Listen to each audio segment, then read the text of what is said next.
Good afternoon, good evening, and good night. Welcome to Orthodox Shahada. I'm here with Anthony Rogers, who will be our keynote speaker tonight. He recently had 2 debates with Shabir Ally, and that's why he's here to review. And I've got Kai with me, and I've got Snek, who everyone who follows should be familiar with. So Anthony, could you go ahead and just give a brief introduction to yourself, and then we'll just launch from there. Yeah, so I became a Christian in 1993. The Lord in his graciousness revealed Christ to me. As an 18-year-old kid, I was a thug on the streets of Southern California, and ever since then have had a love for engaging non-Christians, proclaiming Christ. My initial thoughts were that people would be overjoyed to hear the gospel, and I quickly found out that didn't always prove to be correct. People were sometimes quite hostile to the faith. And in that context, I was actually surrounded by a lot of Muslims. And so I very early started reading Islamic material, engaging Muslims. I eventually went on to seminary, graduated, and became a pastor. I serve specifically in prisons. So I go to prisoners in fulfillment of Matthew 25, visiting Christ in prison. And I also do things especially with David Wood on his Acts 17 apologetics page. I've been a longtime author on answeringislam.org with people like Sam Shamoon and David and others. So that's a brief account of who I am and what I do. Yeah, so I suppose the first thing I'd say about this debate is that what was good about it was that it's not a debate that has really happened much at all, I guess you could say. I mean, these arguments, I think, that you are deploying are kind of new to the scene, or at least it seems to me, compared to the Ahmed Deedat and all that, and just the usual scriptural problems that get brought up.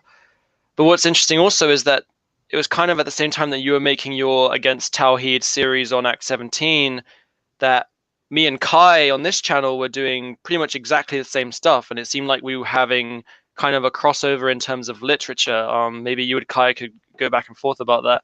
But like the whole attributes thing, for example, Wolfson, I know, is a book that you both drew from. So yeah. And in my case, there were a lot of factors. You've probably heard me mention St. John of Damascus, others. There are, obviously you would probably say you wish you had more from St. John, as would I, right? But what he has there is pretty devastating, and to me is sort of the seed of some of this thinking. And so engaging Muslims, I've heard for years that, the doctrine of Islam's doctrine of God is simple. The Christian's conception of God is complex. Mm-hmm. And I just kept thinking to myself, no, this is not true. This is, it's entirely the other way around. The Christian doctrine of the Trinity is the solution to what, Islam is, stumbling over. And so that just sort of is the seed of my thinking. And then, of course, I read people like Wolfson, as well as other. I think there are a lot of great Christian writers, earlier Christian writers, after St. Justin, but much earlier than our time, who were thinking along some of these lines, and I just haven't heard Christians bringing them up, like Theodore Abu Qurra and others. Yeah, we're getting there. We're getting there. One of the things that really stood out for me in the debate is you get the impression that you were ready to kind of go the next level, in the sense that Shabir kind of wanted to, when he's talking about hadith, like he just kind of wants to make these general statements. Oh, we have like weak hadith and fabricated hadith and stuff. But you made an excellent point that says, like, okay, no, Shabir, we're talking about this hadith. Let's use usul al-hadith. Let's use your criterion. And you tell me why I can't use this hadith. Like, let's apply your methodology and your science, or your so-called science, why I cannot be using this as an argument, not this kind of generic argumentation. And I think, and this is something that we're trying to do on our channel, and I see that you're doing it, is that we're shifting the bar for Muslim apologists, that we're becoming familiar with your sources very intricately, with your methodologies, and you now have to like really up your game to be able to address the critiques that we are putting forth. Maybe if you can speak a little bit to that.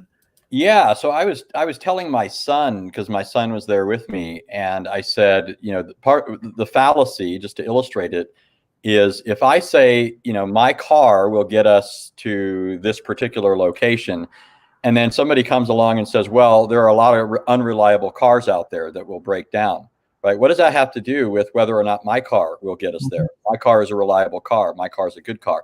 Shabir knows that a lot of Muslims are at least aware of the fact that there are false hadiths or weak hadiths or what have you. And he's just sort of playing on that and preying on that, right? But not actually dealing with that specific hadith. The fact that there are fabricated hadith out there and weak hadith out there is irrelevant to the fact that there are sound narrations according to their criteria. Mm-hmm. And so, he wanted to just throw that out there. What about the hadith I specifically mentioned? Right? I was quoting Sahih narrations. The three hadith that I was referring to with respect to Allah's loins are all found in Sahih Bukhari. And I don't know if this came out in the debate. I can't remember. But a lot of people don't know about the hadith referring to Allah's loins. There's a hadith that it says that the rahim, the womb, reached up and grabbed Allah's loins. And basically was trying to get Allah to do what she wanted. And she said, this is the place where you basically secure what you want from Allah. So not to be too crude, but she's saying she got him by the gonads, right? And Allah shrieks out in the hadith and says, stop it. And so, but what happens is most people don't know this hadith because there's been this colossal cover-up. Yes. And I'll just point out a book if people are interested. It's by Livnat Holtzman. She's a Jewish scholar who is a scholar of Islam. She wrote a book called Anthropomorphism, where she's dealing with this issue. And one of the things she points out is, for example, one of the better known collections of or translation of the hadith is the one by Muhammad Mushin Khan, his translation of Sahih Bukhari. In his edition of these hadiths, it's 6830, 6831, 6832. He actually strikes the Arabic phrase out of the hadith and also doesn't include it in the English translation. However, in his abridged version of Sahih Bukhari, where he only includes certain hadiths, he has the hadiths again related to the loins. He retains the Arabic phrase, but still doesn't translate it. And so, I was puzzled by this for years because I kept reading Muslim writers making reference to Allah's loins and the hadith of his loins. And I thought, where in the world is this? I don't see this anywhere. And so it wasn't until I was reading Holtzman that I realized what was going on. And she furthermore points out that this is actually true in Arabic copies of the hadith, in the sense that they would have these little notations that says, don't recite this out loud. And so, in effect, what Mushin Khan is doing is sort of following that practice by not writing it either. He's going one step further. He's not even including it in the Arabic. But the point is, this was a bit of a rabbit trail. But the point here was, this is a Sahih narration. And in fact, it has three separate isnads. And then there's another isnad given by Ahmed bin Hanbal in his famous Musnad. Most people may not be familiar with Ahmed bin Hanbal, but he was a giant of the hadith, and his hadith collection is widely regarded by Muslims. Just because it's not one of the 6 standard sets doesn't mean it's discarded. He has numerous Sahih narrations by the standards of Bukhari and Muslim, and he, in fact, was their Athanasius, right? Their Saint Athanasius. He was their guy in the early period who stood out against the Mu'tazili and championed the belief in the uncreated nature of the Quran. So he was their holdout when the Mu'tazili were almost prevailing over the Muslim world. And so they can't just throw him out either. Mm-hmm. Yeah, absolutely, absolutely. One of the arguments that I always like to bring up, and feel free to incorporate this if you feel that you want to, is, so you mentioned the summarized version of Sahih al-Bukhari. There you go, got it right here. There's also another one, if you want to look into. There's a summarized Sahih Muslim. It's in 2 volumes. This is just volume 1. Does the same kind of thing, but you need, like, you can press Shabir on something like this. Like, when you see it's published by Darus Salam, the largest publisher of Islamic books worldwide. They're publishing for Muslims. It's a publication by Muslims for Muslims. And right on the back cover, I'll just hold it up to the camera so anybody can pause it and read it for themselves, but I'll read it out in a moment here. So basically what it says, the Muslim scholars have agreed that all of the hadith in Sahih Muslim are authentic. And yet they think they Muslims regard Bukhari as even more authentic than Muslim.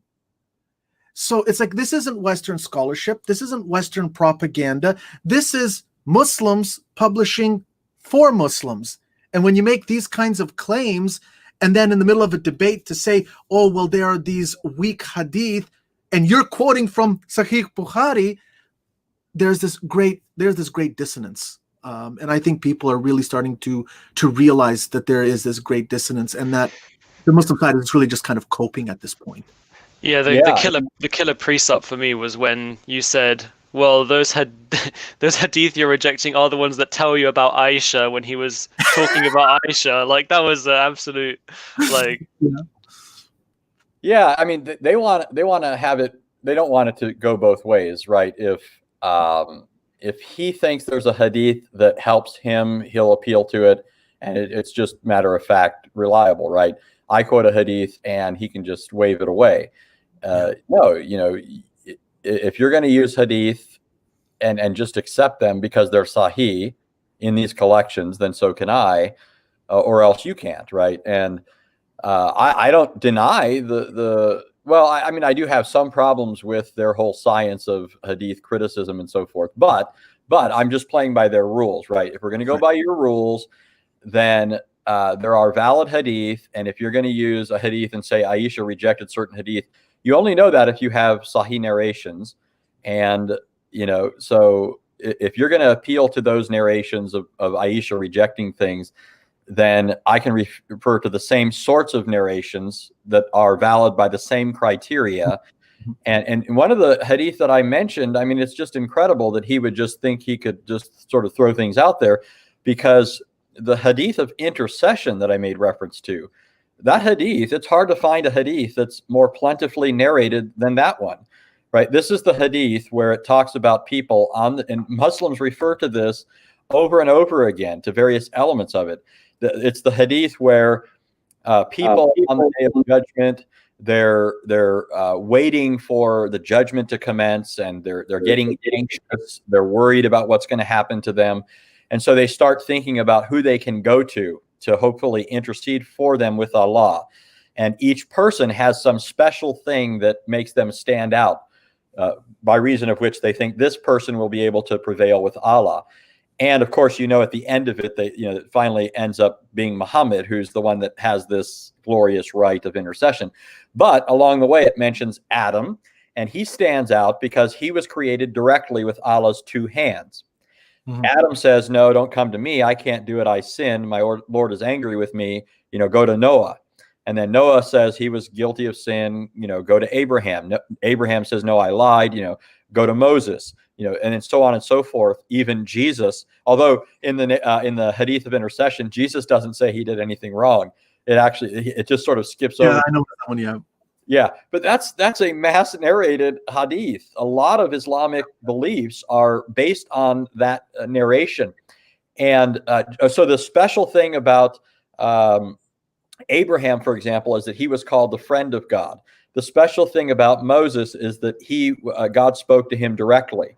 The special thing about Jesus is that he was Allah's word and a spirit from him, right? So you can see here that each one is being set apart because of some special thing about them. And the thing that stands out in the case of Adam is that he was made with Allah's hands.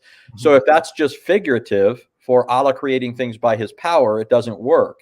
It has to mean something more, distinctive in the case of Adam.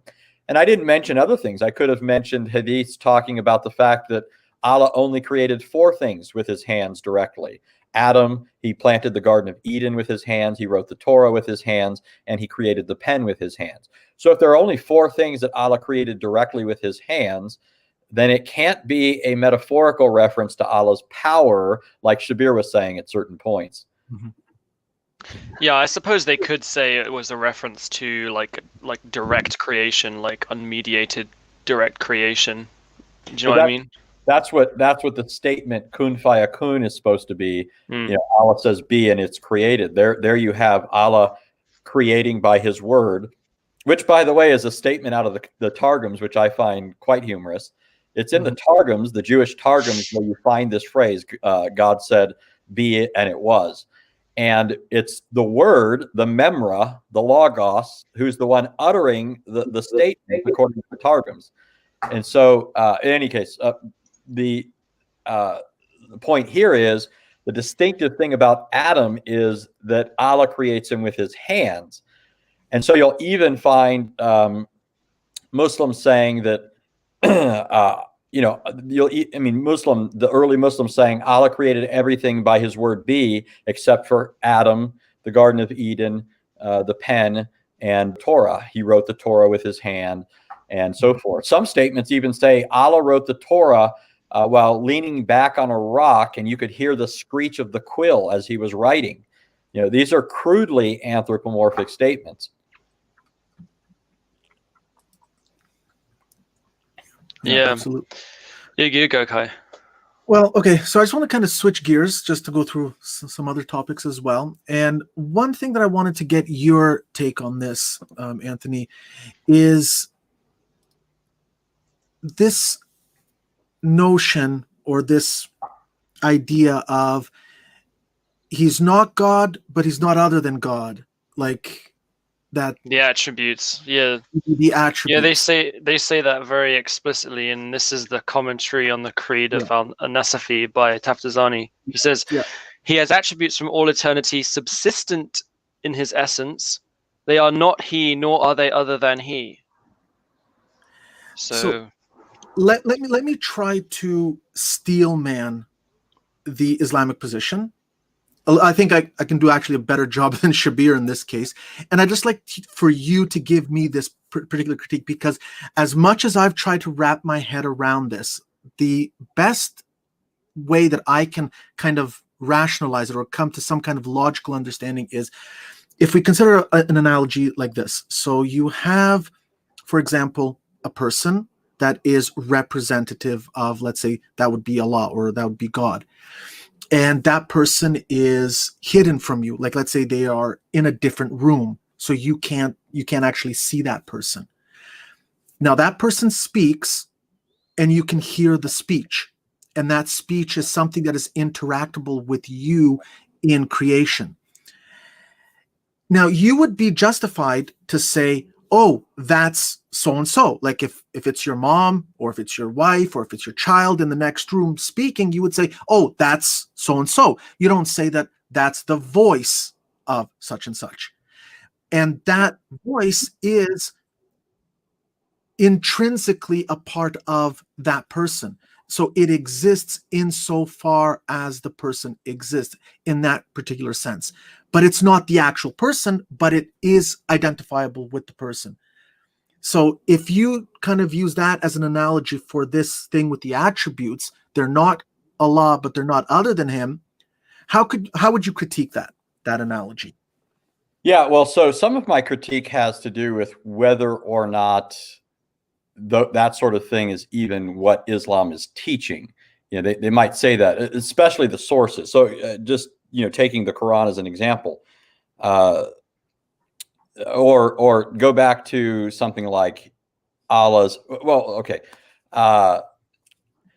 As Christians, we believe that the persons of the Trinity right, are distinct persons, but not distinct as to their essence, right? Mm-hmm.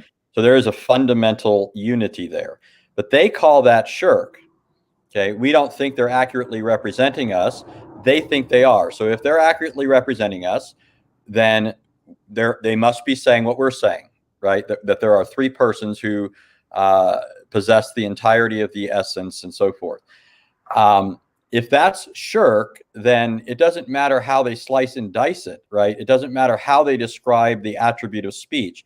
If the attribute of speech is something internal to Allah and it's distinguishable from his other attributes, then there's an internal plurality in Allah.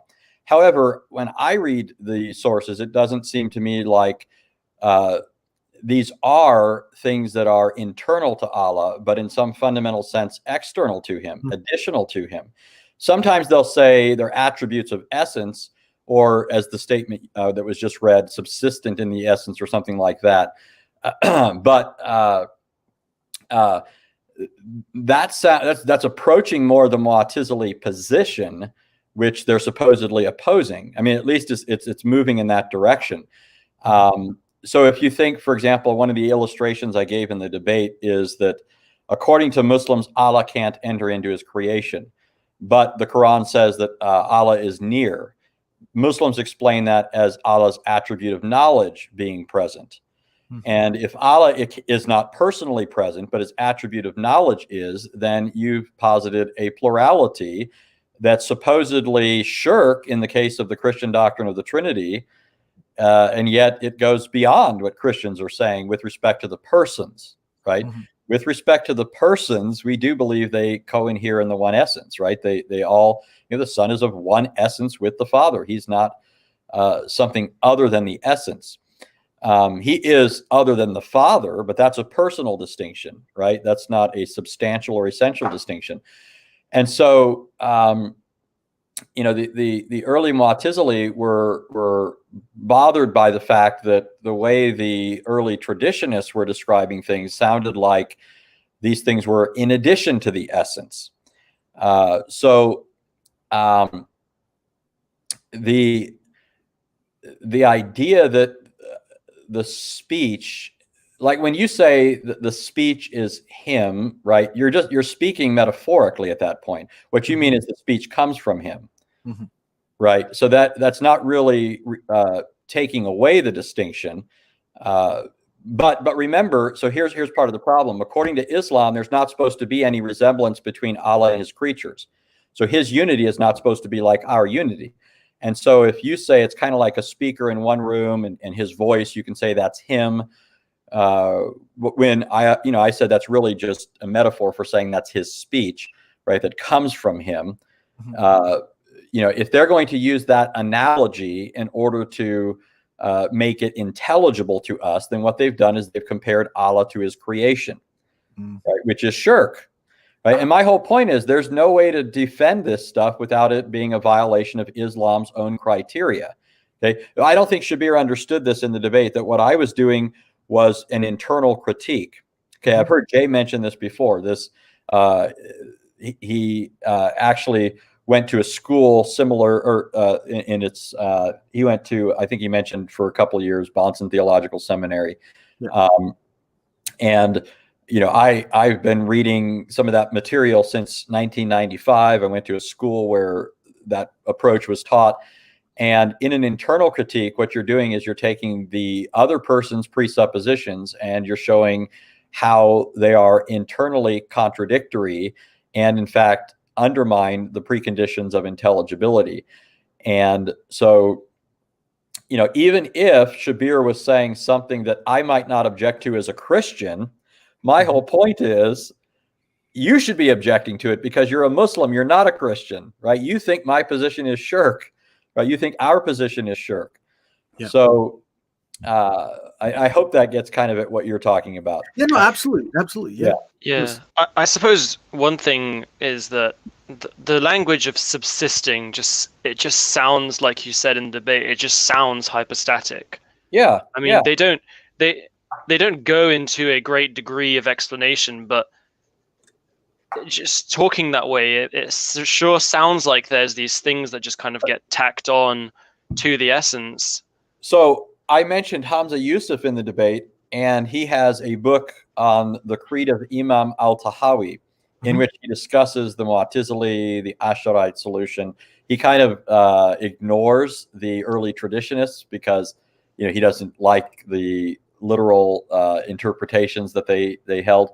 But he points out that the Mu'tazili were bothered by the affirmation on the part of Sunnis of hypostatic attributes. That's what he calls them, hypostatic attributes. Okay, so if they're hypostatic attributes, why are you complaining about the doctrine of the Trinity? Okay, we affirm that, right? We're not saying, we're the ones who believe that hypostatic, that there are persons within the Godhead, hypostases, and that's our view, right? It's their view that all of that is shirk. And so if that's their view, then don't turn around and start talking about hypostatic attributes, right? Because then you're violating your own criteria. If you want to talk about hypostatic attributes, do it all day long, but do so as Christians, where it's not shirk. Yeah. I mean, it really like they don't talk about there being kind of any of the attributes like constituting one another or anything. So there's not, I don't see what kind of unity there is among the attributes or the attributes with the essence.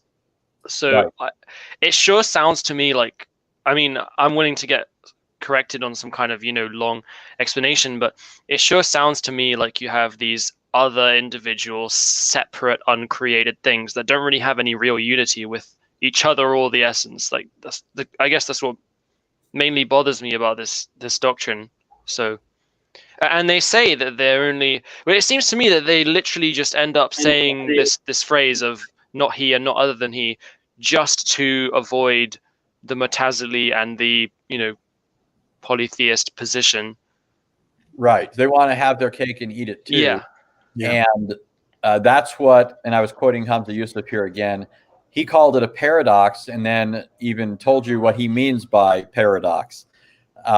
He said that in effect, what the Sunni has to do is he says what the Sunni is doing theologically is squaring a circle within his enlightened mind, right? And that's what we normally mean, not by a paradox, but a contradiction. Right. Yeah. One thing to say, okay, we've got these two things that we know to be true. As a Christian, my approach to things is God knows all things. He reveals things to us. I may not know how certain things go together, but because my confidence is in him, I know that he knows how they all these things go together, right? I could say there are paradoxes as a Christian. I don't necessarily have an example in mind here. I'm just saying it wouldn't be problematic for me as a Christian. My confidence is in the God who makes himself known to us. And from that perspective, you can have two things that you don't really know how they go together, but you know that the God who made them known to you knows that. In the case of what Muslims are saying, according to the admission of Muslims like Hamza Yusuf, they're not simply talking about two things that appear to us to be in tension with one another. They're like a square and a circle, and you're trying to make those two things go together. And that's just not a paradox, right? So Shabir, I don't know if you heard him at one point, in the same breath, he said, I think, when al-Ashari, the paradox, he said, I think that's a rational resolution to this. But no, that's the very opposite, right? I mean, he's saying, he's making a paradoxical statement, which is not a resolution. It's just basically, it's an acquiescence, right? He's saying, we're just going to be content with this. We're just going to say they're not he and not other than he and try and avoid the problem on both ends.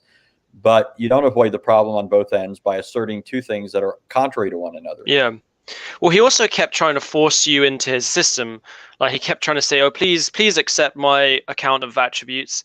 Like, in the tu quoque, because I mean, for all he knows, maybe you hold to a kind of Thomistic simplicity. I mean, so do you know what I mean? I mean, so it was just bizarre for him to try and do that. It's like, well, you could just, if you were Thomist in that debate, you just turn around and said, no, yeah, I think the attributes just are the essence. Like, yeah, and my focus was more on the persons. See, his problem, I'm pushing him on the attributes. my emphasis was on the persons, right? The persons do not, I mean, we believe, when you think about it, we believe in a stronger view of divine unity than Muslims do, right? Because we're saying the persons are the essence. I mean, the Son is not an other essence from the Father. Yeah. But in the case of the attributes for the Muslims, they have to be identified as, separate things in some fundamental sense. The Quran is not Allah's attribute of seeing, for example. Yeah. Right. But as Christians, we can say that the persons are the essence, right? They all have the same essence. It's not like the Son possesses a third of the essence, the Spirit a third of the essence. I don't know that he understands that, right? Yeah. I suppose, I mean, I don't know what your view of simplicity is, but I would just qualify and to say, well, the persons aren't like one-to-one exactly identical to the essence. So from our view, we would just get modalism. So I don't know what your views on simplicity are, but we would still say, I mean, I don't know if you know about orthodoxy, but we believe in the energies, and we say that all the energies, all the attributes and actions of God are deity. Like they are deity. They're not other than deity. So I'm not as familiar with the Orthodox view. I've tried a little bit. And actually, one of our writers, I don't know if you've ever heard of Douglas Kelly. He wrote a systematic theology not long ago in which he makes much use and positive reference to the Orthodox discussion on this in relation to the energies and that sort of thing. So I have had some interest in sort of pursuing that. But I know that, we would talk about, for example, the perichoretic relationship of the persons. I assume that's a common thing. So either way you cut it within Christianity, whether you're talking about, some of the Western views and Eastern, the persons of the Trinity are not, they're not separable from one another, right? The Father, Son, and Spirit are always present in and with the other, right? But to me, I don't see how you can do that with the attributes on the Islamic system. Right. These are somehow, and just remember, they're supposed to be teaching absolute unity. Right. And so really the whole, all the discussion about the Christian view of the Trinity and that kind of thing is just a red herring. Right. Because it doesn't help him at all to talk about what the Christian view is. Right. Whether you're talking about any distinctive, thing regarding, the Orthodox view or anything like that. None of that's going to help him, right? That's why in the debate with Jay kept saying, I want to know what your view is. I want you to give an account on your view. I don't want you to keep shifting it back onto my position. Like that was one thing that he kept not letting Shabir get away with in a cross-examination. Oh, by the way, why didn't you do a cross-examination? I'm not really sure myself. That would have been great because there was stuff I wanted to bring up. But I didn't really determine some of that. And I do know that originally the debate didn't have included a Q&A, which was added later. I'm not sure if Shabir said he didn't want one when he was organizing it with the hosts of the event. I'm not saying he did. I don't know. And I looked at that, and it didn't occur to me really until we were sort of sitting there, and I'm looking at I knew what it was before the debate, but I didn't really, because I actually confirmed with Shabir this is what was sent to me. So it just didn't register until we were sort of in the moment that we didn't have that. But one other thing I would bring up in this connection is sort of he kept making reference not only to the Christian view of the Trinity, but also to the incarnation, and trying to use this to get away from the issue of anthropomorphic attributes, which again points up the mistake, right? He's trying to say, well, you too believe God has, hands, feet, and so forth. But that, again, it's missing the fundamental point. Number one, that's not a problem from the Christian position. That's your problem. You have that problem with my view, right?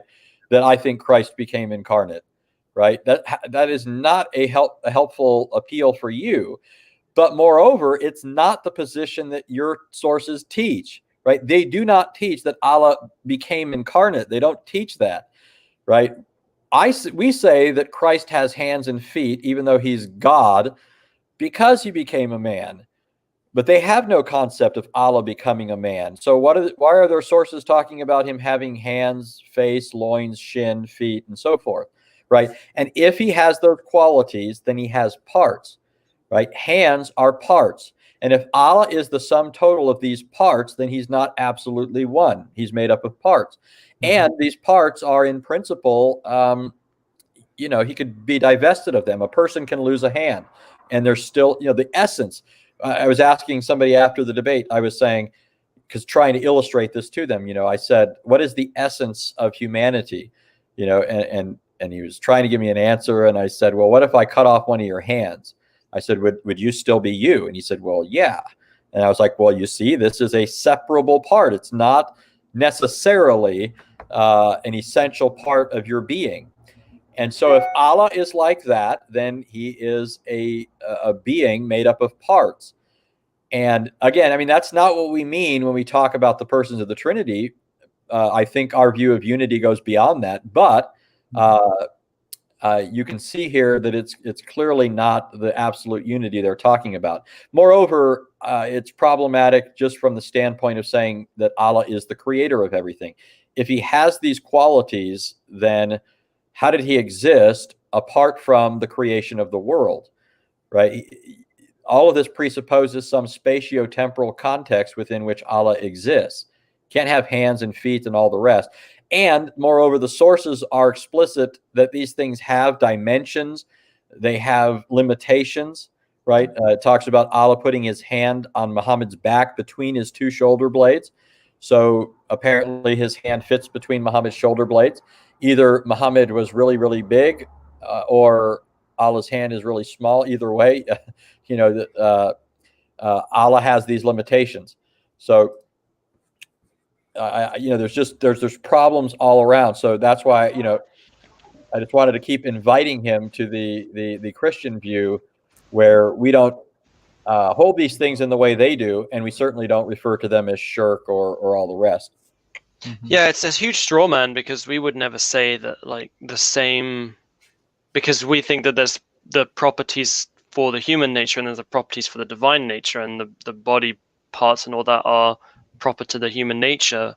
We wouldn't say that they're like, so like we say they're gods because Jesus is he's God and he takes on those properties, but they're not divine attributes or that God has from all eternity or anything like that. It's really an inability for example, for Muslims to understand that whole notion in Christianity that we have of the communicatio idiomatum, so that it's not that like the divine nature is acting in like a bodily, like has bodily attributes, but it's in the sense that since you have those natures in that one person, that person is your subject. And so if that's a subject, he can act in either divine activities or human activities, but you're predicating it to that one person. And it's in that sense that we can say that God died, if you will, or God resurrected and so on. But there seems to be just an inability for Muslims to comprehend that. Like they think that when we say God died, that it's the actual divinity itself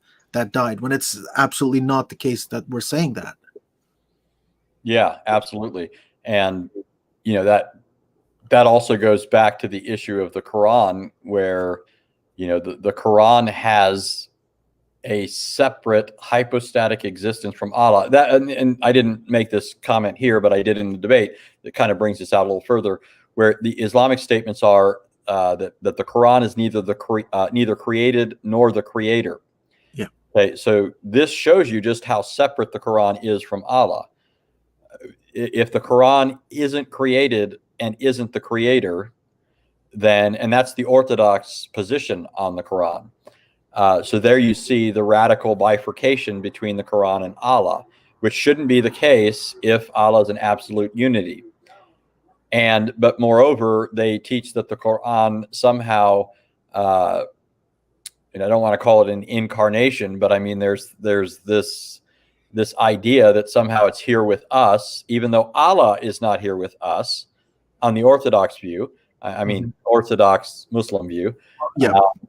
And so if the Quran can be here, Allah's not here, that is not absolute unity in the sense that they want to say they believe over against the Christian view, right? Remember, and I'm hoping everybody's hearing this, I'm not here commenting on whether or not this sort of thing is true or false in relation to, in an absolute. So I'm talking about within the context of Islamic thought, right? Within their context, all these sorts of things are problematic. They're the ones who talk about Allah being an absolute unity and complain about any kind of plurality, right? That's their claim, and that's what they need to hold to. So if the Quran is something other than the creator, it didn't create, but it's not created, and the Quran is somehow with us while Allah is not with us, and the Quran is something that Muslims can utter, they'll even say that their utterance of the Quran is not created. Okay? I mean, Muslims go back and forth trying to, they've got their own little, discussion that mirrors in many ways our discussion, with various heretics over the ages, right, about the relationship of Christ's two natures to each other and, the hypostatic union and all of that. They've got all that sort of thing to deal with when it comes to the Quran. And a lot of Muslims will say even their declaration of the Quran is not created. Then you'll get other Muslims who will say, no, our speech is created, and they'll try and make this fine distinction between their action of reciting it and the recitation itself. So their action of reciting the Quran is distinct from the recitation, what's being recited. And so you see, though, that you've got this divine human quality somehow involved here. And if they're going to object to something that is at least analogous in some ways to that, then they can't turn around and start affirming it for their own position. Mm-hmm. Right? I mean, so that's the sort of thing that I just kept trying to press on Shabir. We weren't debating the doctrine of the Trinity or the incarnation. If we were, I think the Christian position, even if we use Muslim criteria, is far better than the Islamic position. But I don't need to measure up to that criteria, right? Right. So I want to show you something. I don't know if you've seen this, but you can tell me.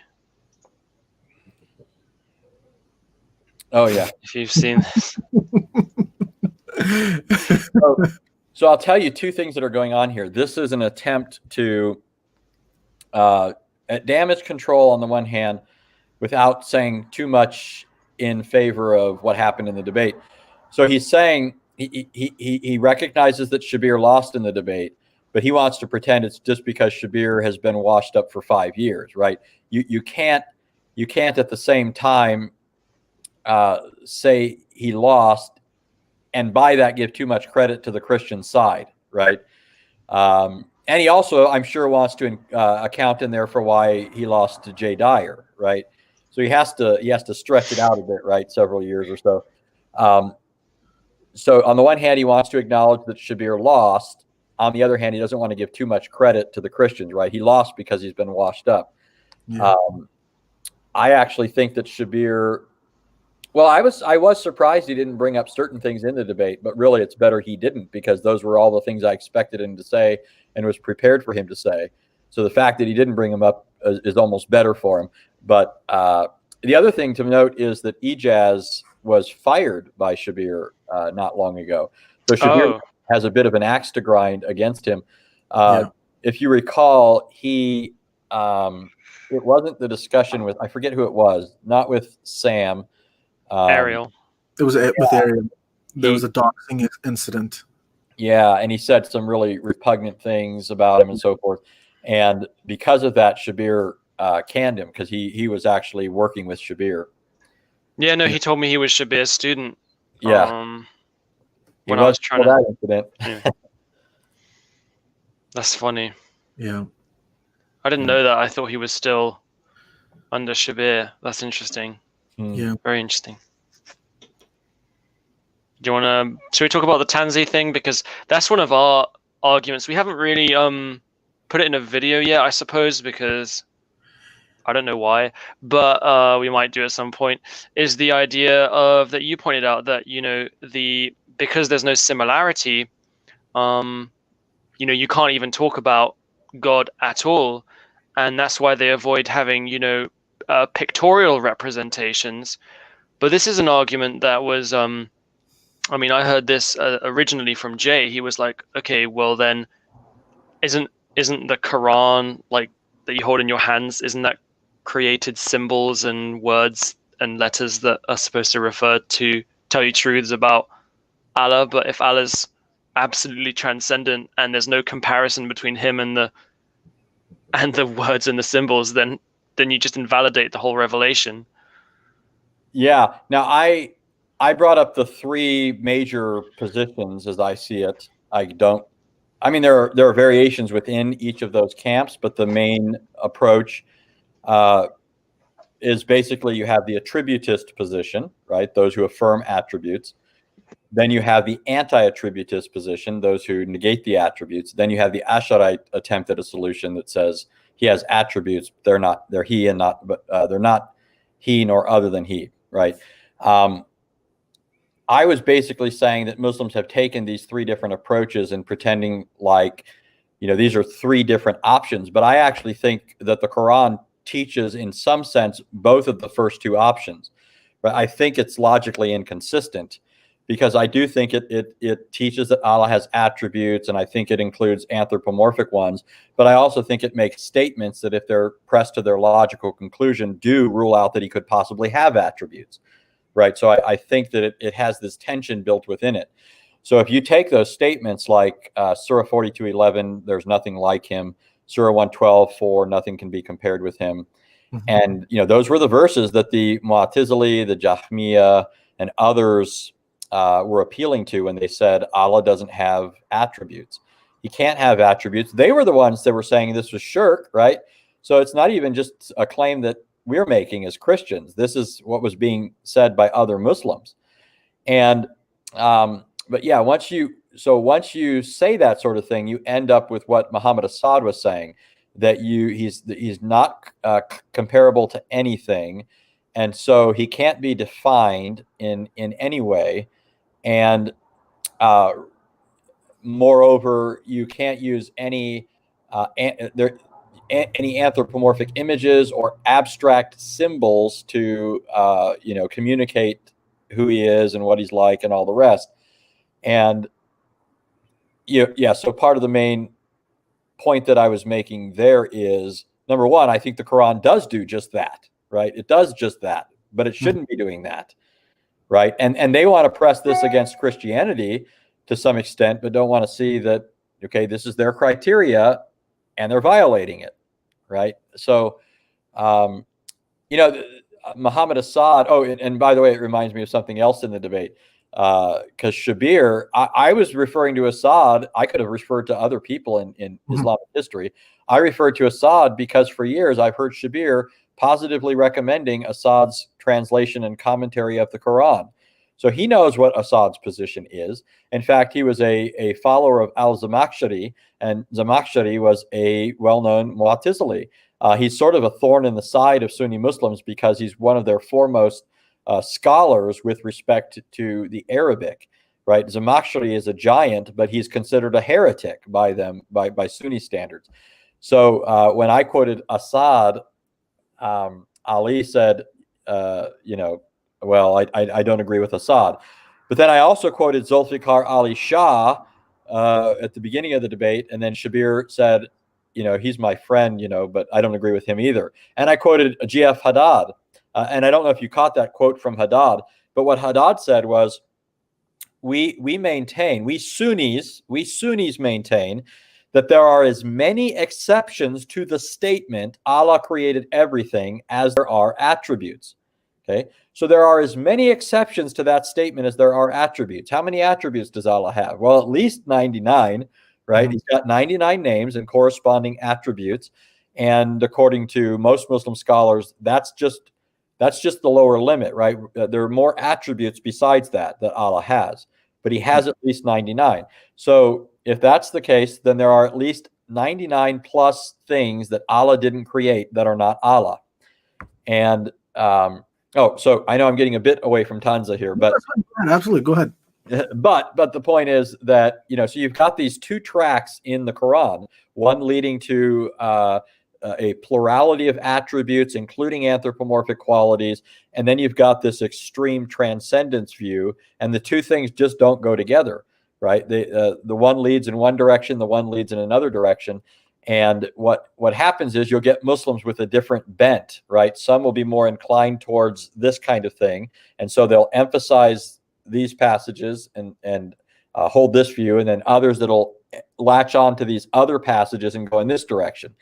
And then you get some Muslims who are sort of bantering back and forth between them, right? You'll get Muslims who, like Salafi Muslims, for the life of me, I don't understand if they're going to affirm that Allah has these features, because they do. The Salafis to this day believe Allah has hands and face and eyes.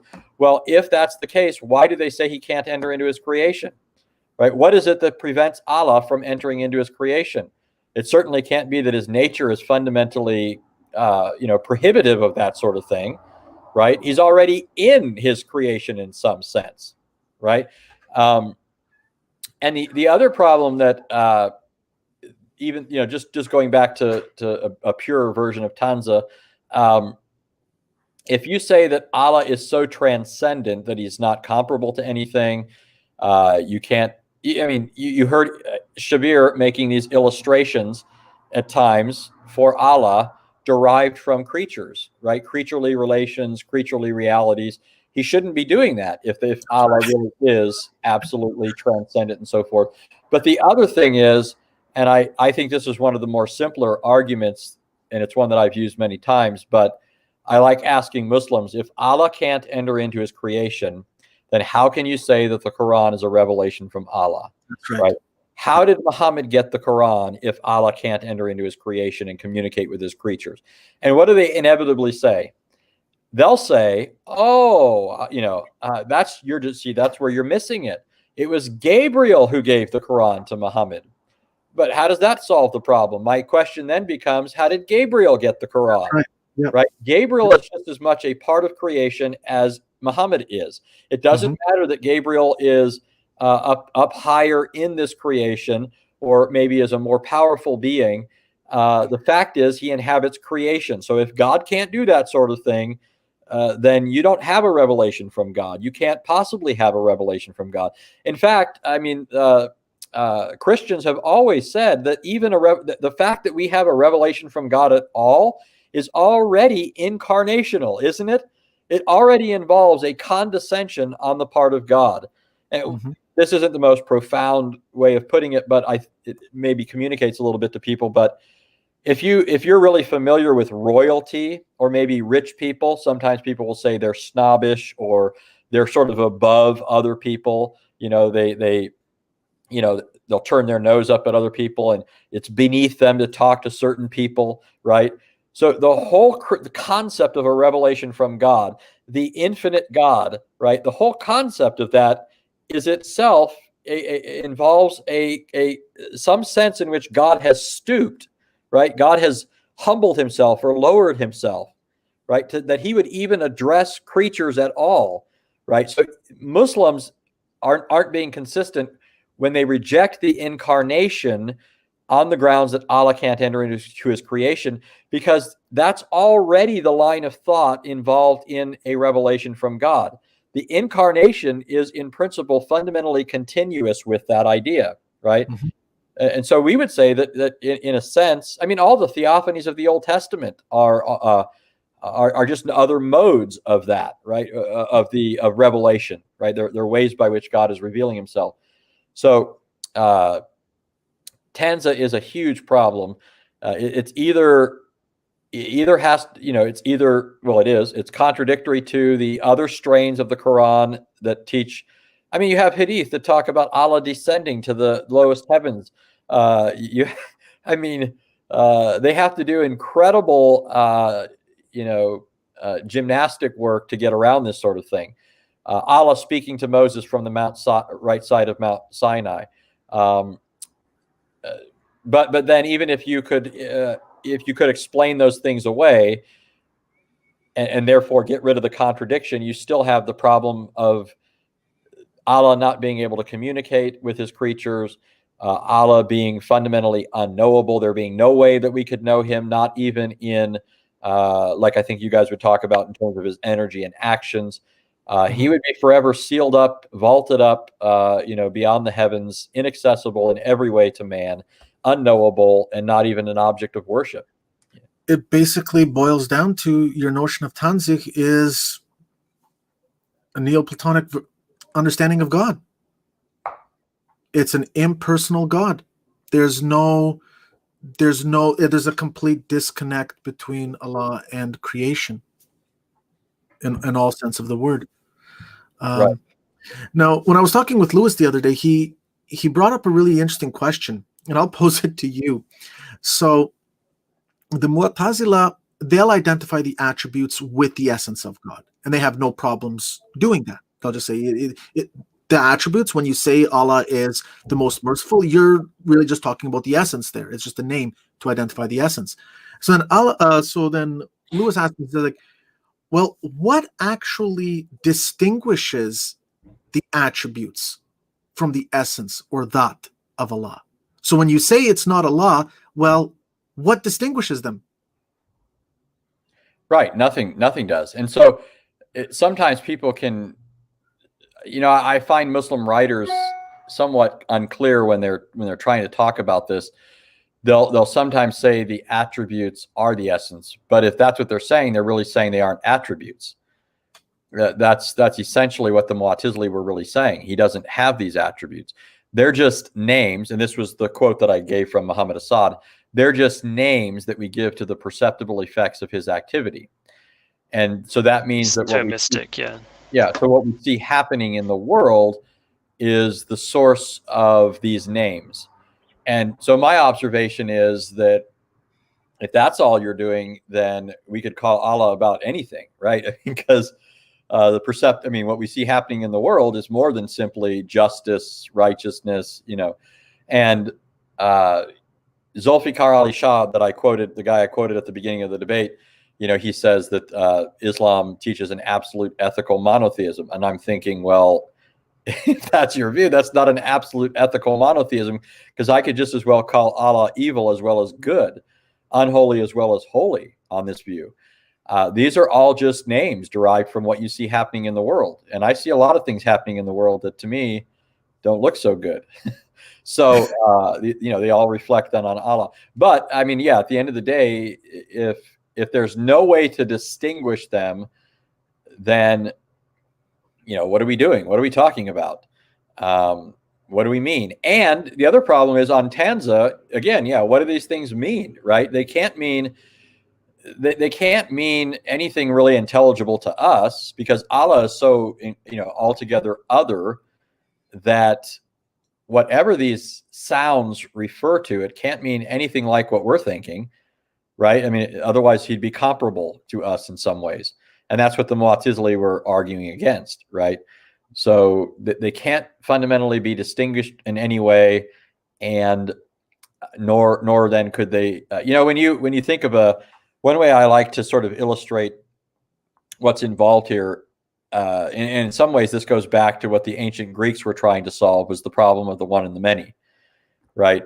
If you think about a dictionary, certain people have said, when they're trying to explain reality, they've said that reality is fundamentally a bunch of separate, discrete things, right, that have no ties to one another. They're altogether separate from each other. And so one example of this kind of thinking was the early atomists, who said that everything is just a bunch of atoms banging around. And their notion of atoms wasn't precisely what we mean by it, but they meant these, units beyond which you can't get any further, these separate things. So the question is, how do these things all have any relationship to one another? Where do we get unity out of all of this? Okay. Then there were those who emphasized unity and said there is no plurality. Plurality is an illusion, right? So they would say things like all is water, right? All is air, all is fire, all is apeiron, as Anaximander said. Apeiron just means this sort of undistinguishable, concoction or whatever. Not a concoction. It's it's really not an intelligible idea. He's just saying there's just this fundamental stuff, whatever it is, whether water or fire or air, it's just ape ron. Anyways, so you had these two views, and so on the one view, distinction is an illusion. On the other view, unity is an illusion. Now, so if you go back to the dictionary, imagine if there was no unity, then what you'd have in a dictionary is just a list of different words, okay?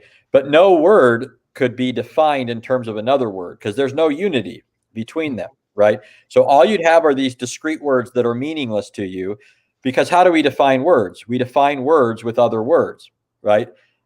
But now imagine that all is one and you don't have any kind of diversity. Well, in this setting context, you'd only have one word, right? There wouldn't be multiple words in a dictionary that you could use to define it. So that's the problem that you're getting when you talk about the Islamic conception of Allah's attributes just being, in the way they construe this, where there's no way to distinguish between mercy and justice and that sort of thing.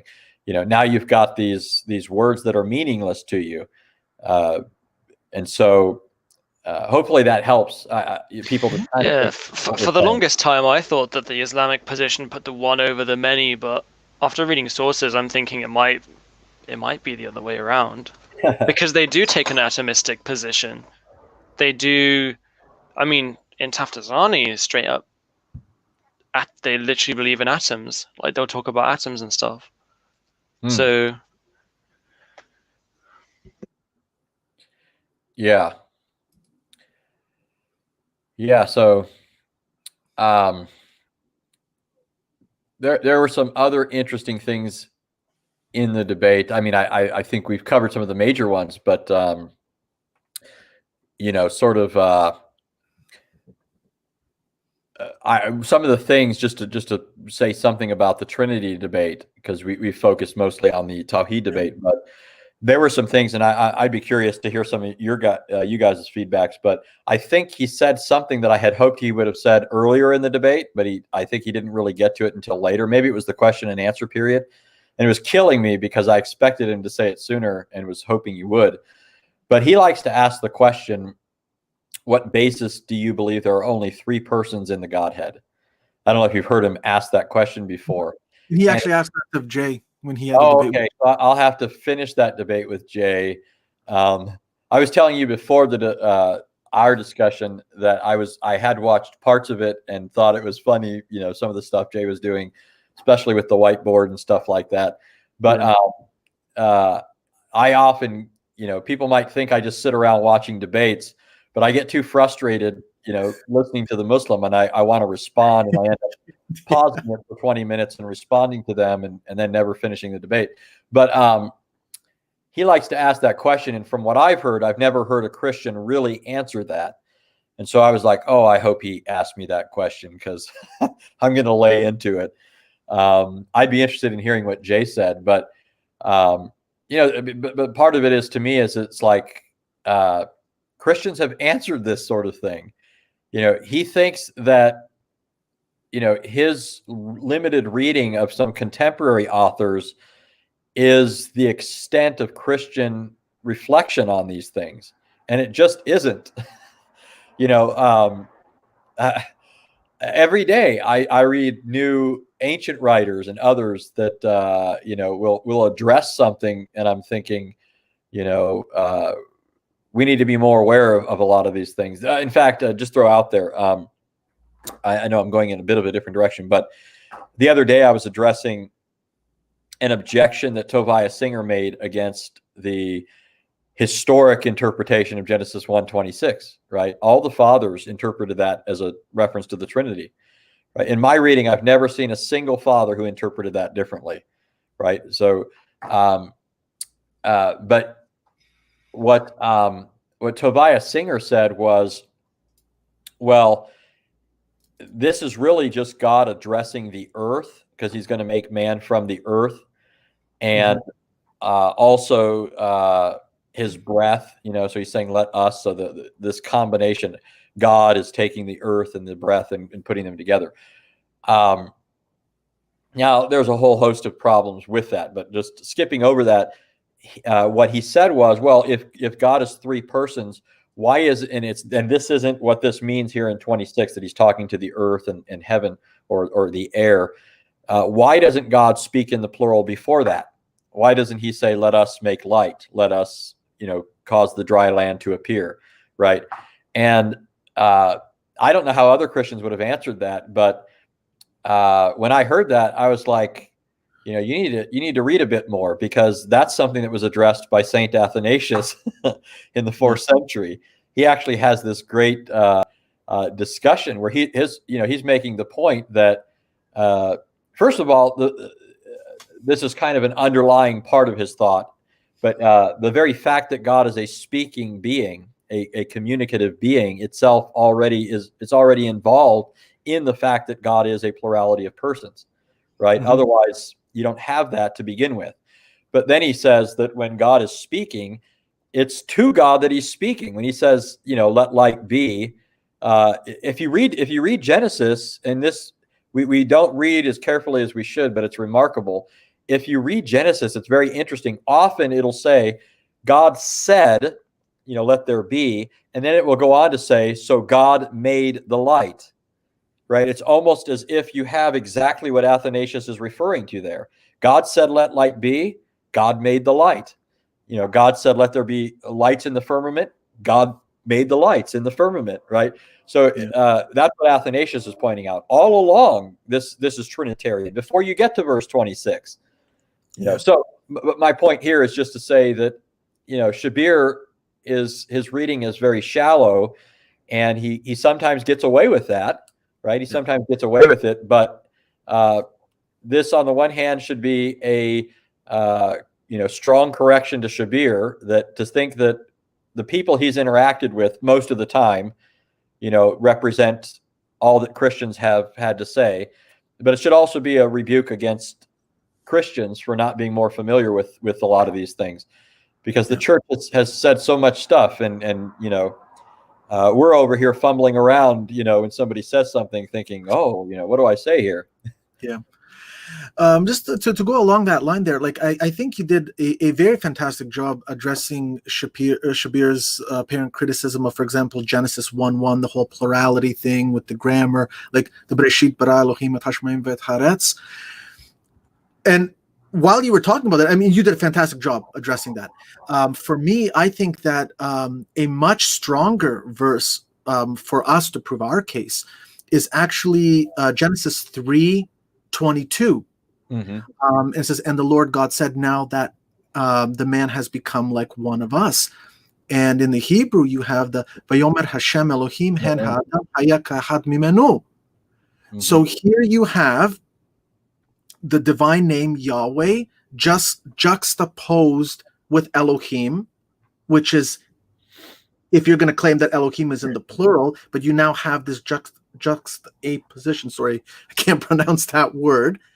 Vayomer is in the singular, and it's saying at the end of the verse, mimenu, from us.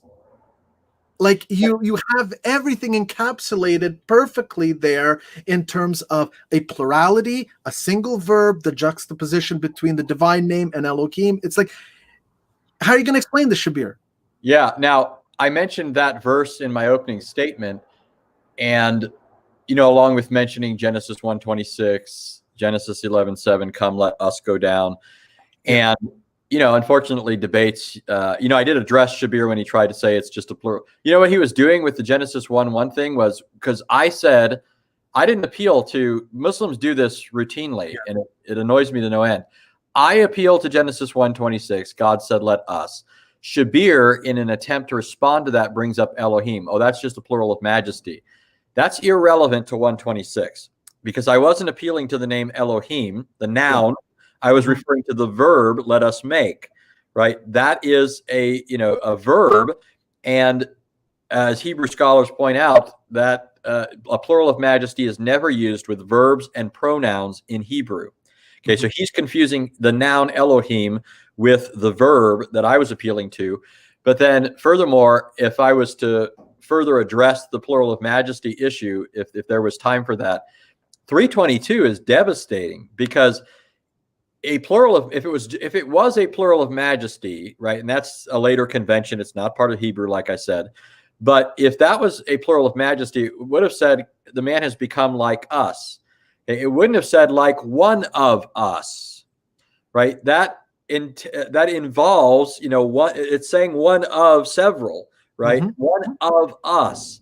Moreover, if you look at Genesis 11:7, when God says, "Come, let us go down and confound their language," it is in response to the tower builder saying, "Let us build a tower."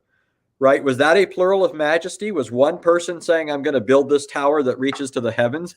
No, it was a plurality of persons saying that. And so it's clearly not a plural of majesty.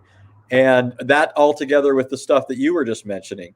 I also think it's furthermore significant when you look at Genesis 1:26. I don't know if you've ever noticed this, but the verse goes on in verse 27.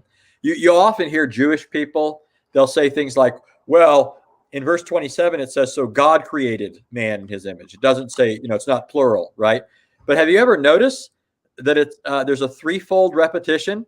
So God created man in his own image. In the image of God, he created him. In the image of God, he created them, right? There's this threefold repetition saying God created, God created, God created, right after verse 26, where God says, "Let us make," right? And if the, I'm not saying by itself that would, I wouldn't say it would be a lot to hang your hat on. But when you've already got the plural there, and then you've got this threefold repetition, and then all the other stuff that goes along with it in the Old Testament, right? The trisagion, the threefold Aaronic benediction, over and over again, this sort of thing occurring, which we would say is pregnant with Trinitarian implications.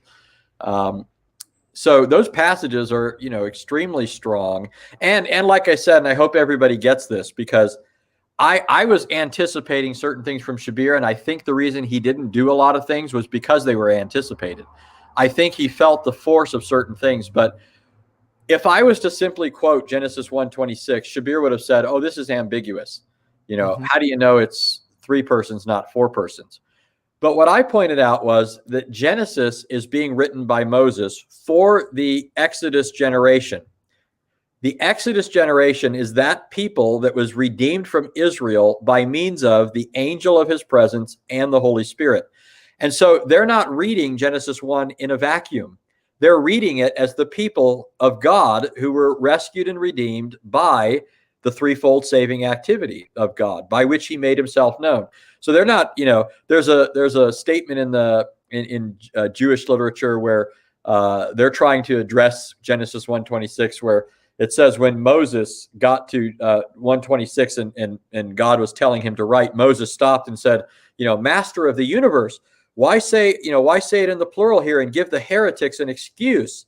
And then the response from God is supposedly, "You write and let whoever wants to err," right?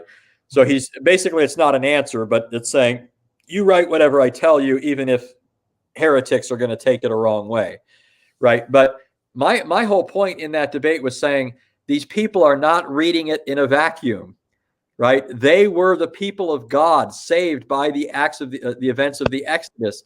They knew God. And so when they're reading Genesis, they don't get to 1:26 and say, "Us? Who's that?" Right? Who's he talking to?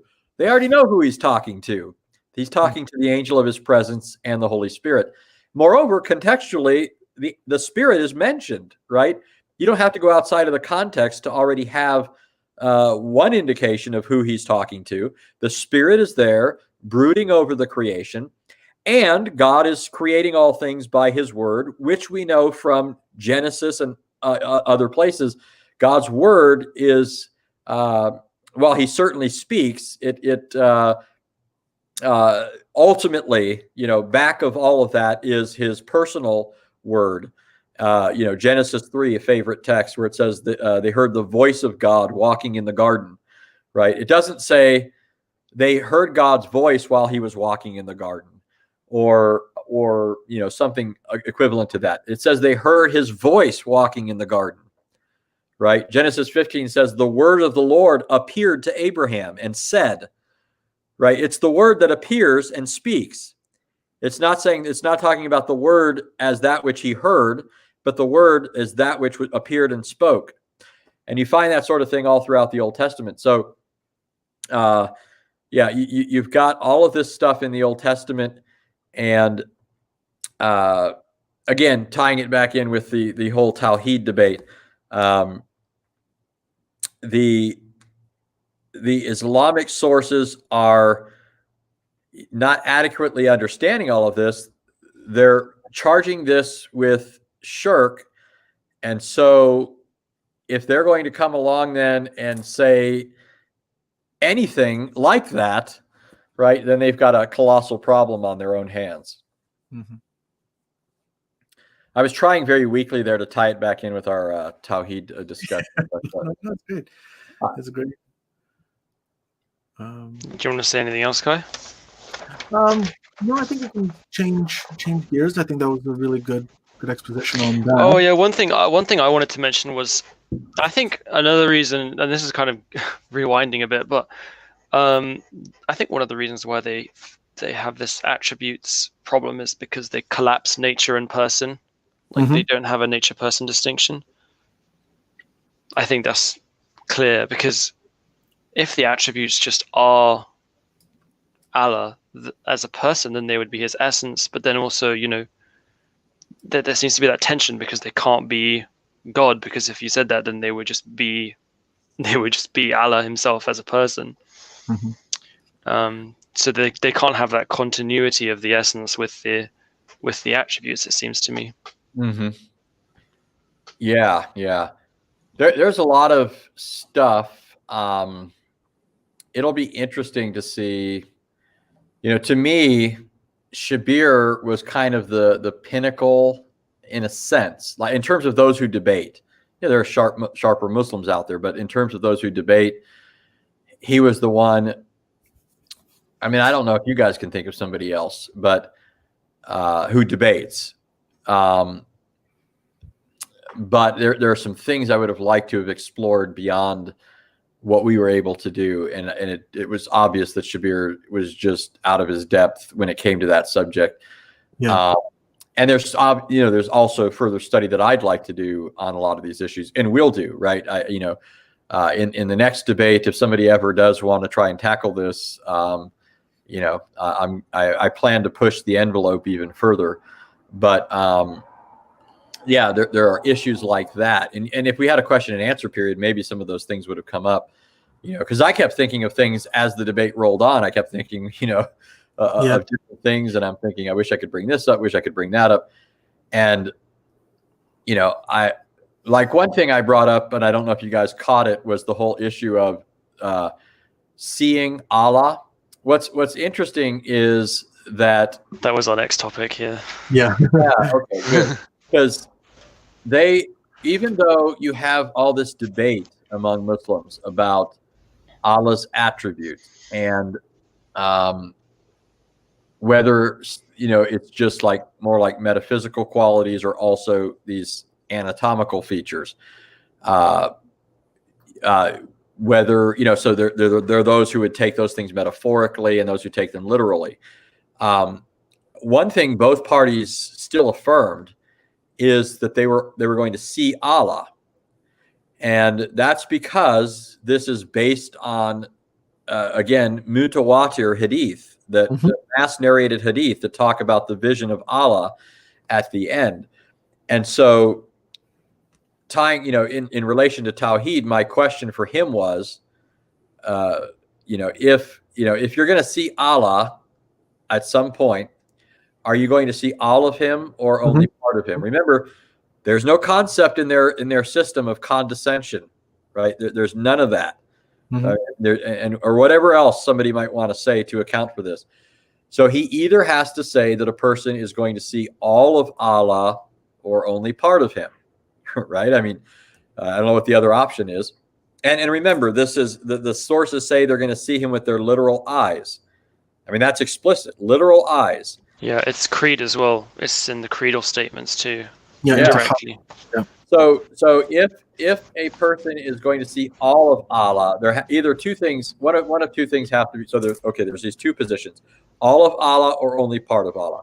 So if you're going to see all of Allah, that either means that Allah is finite, such that a finite creature can see all of Him, encompass Him with his vision, or that person is infinite, so that he is able to see all of Allah.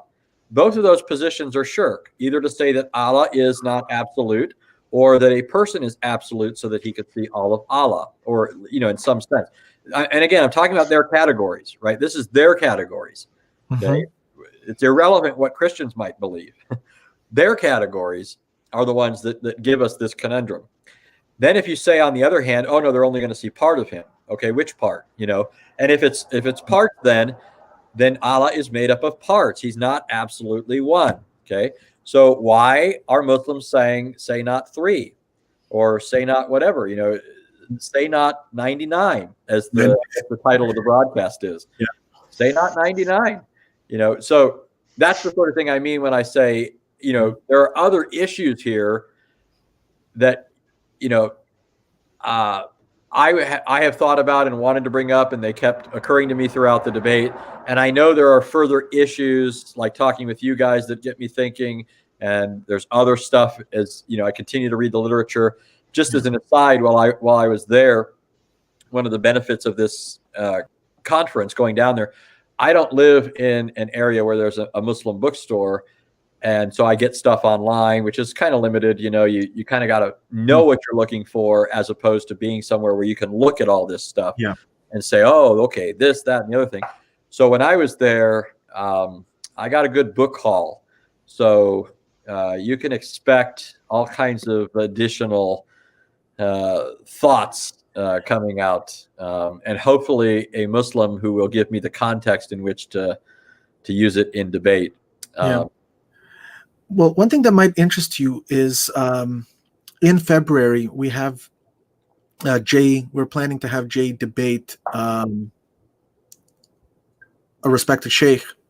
And this debate is going to be at basically metaphysics, where we're not going into the details of the hadith and the Quran and stuff like that. This is now, we're talking metaphysical level, Trinity, Tawheed, these kinds of things. And in preparing for this debate, we are actually amongst ourselves internally translating a lot of the books that you don't actually see appear in English. Some of it is in English, but some of it we are being very honing in on particular topics, and it's kind of giving us a whole new perspective of what they actually say, what the sources are saying. So if you're interested in that, we can absolutely share that material with you, and hopefully stimulate some more interesting debates at this level. But immediately, I just want to get back to the beatific vision. I mean, because what you were describing there about seeing that, just basically the beatific vision for them, there really is a very easy refutation against you, Anthony. Bila Kaif. Yeah.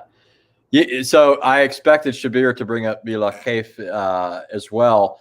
And here there are several things, some more profound or weighty than others. But one thing is, remember how Muslims like to criticize Christian doctrine. Shabir did it in the debate. He brought up the word Godhead, right?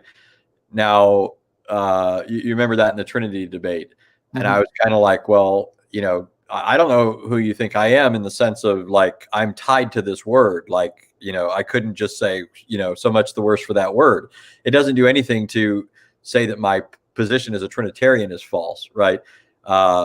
I don't think he understands that when Christians use terms, there's nothing about our use of those terms that requires them to be found in the Bible, right? Mm-hmm. We don't believe that a term is illegitimate unless it's found in the Bible. That's their way of thinking.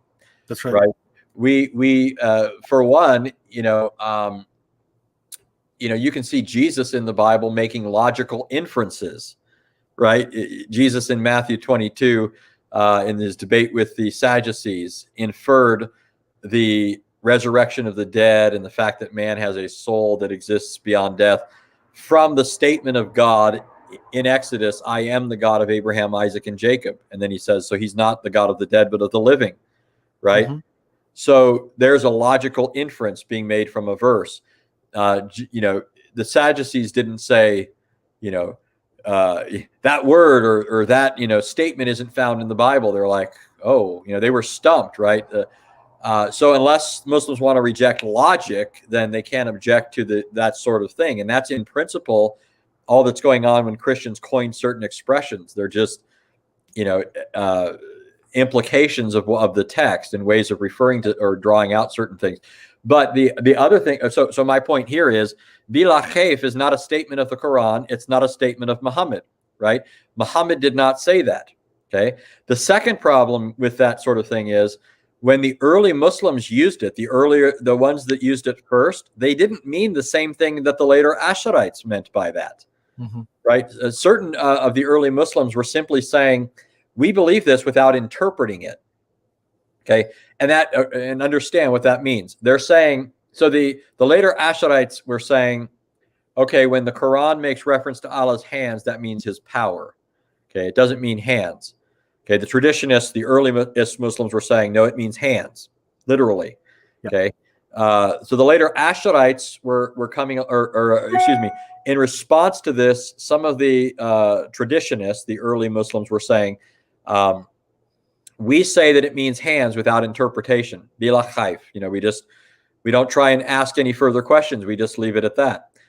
But what this became later for some Muslims who still affirmed that he has hands was, we say that he has hands without asking questions about their modality, right? Without asking how he has them. Okay. Yeah.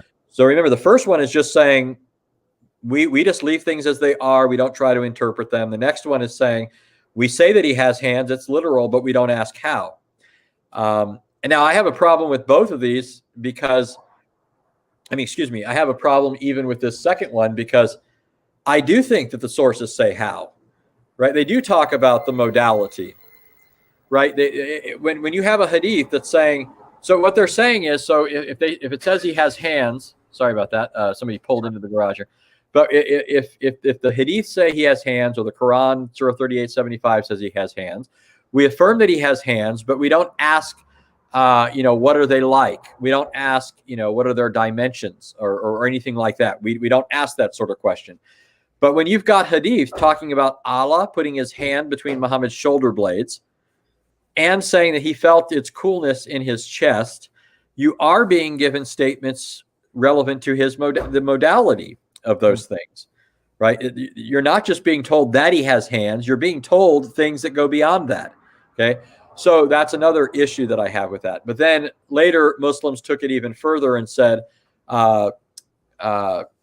this is what we say whenever we're backed into a corner.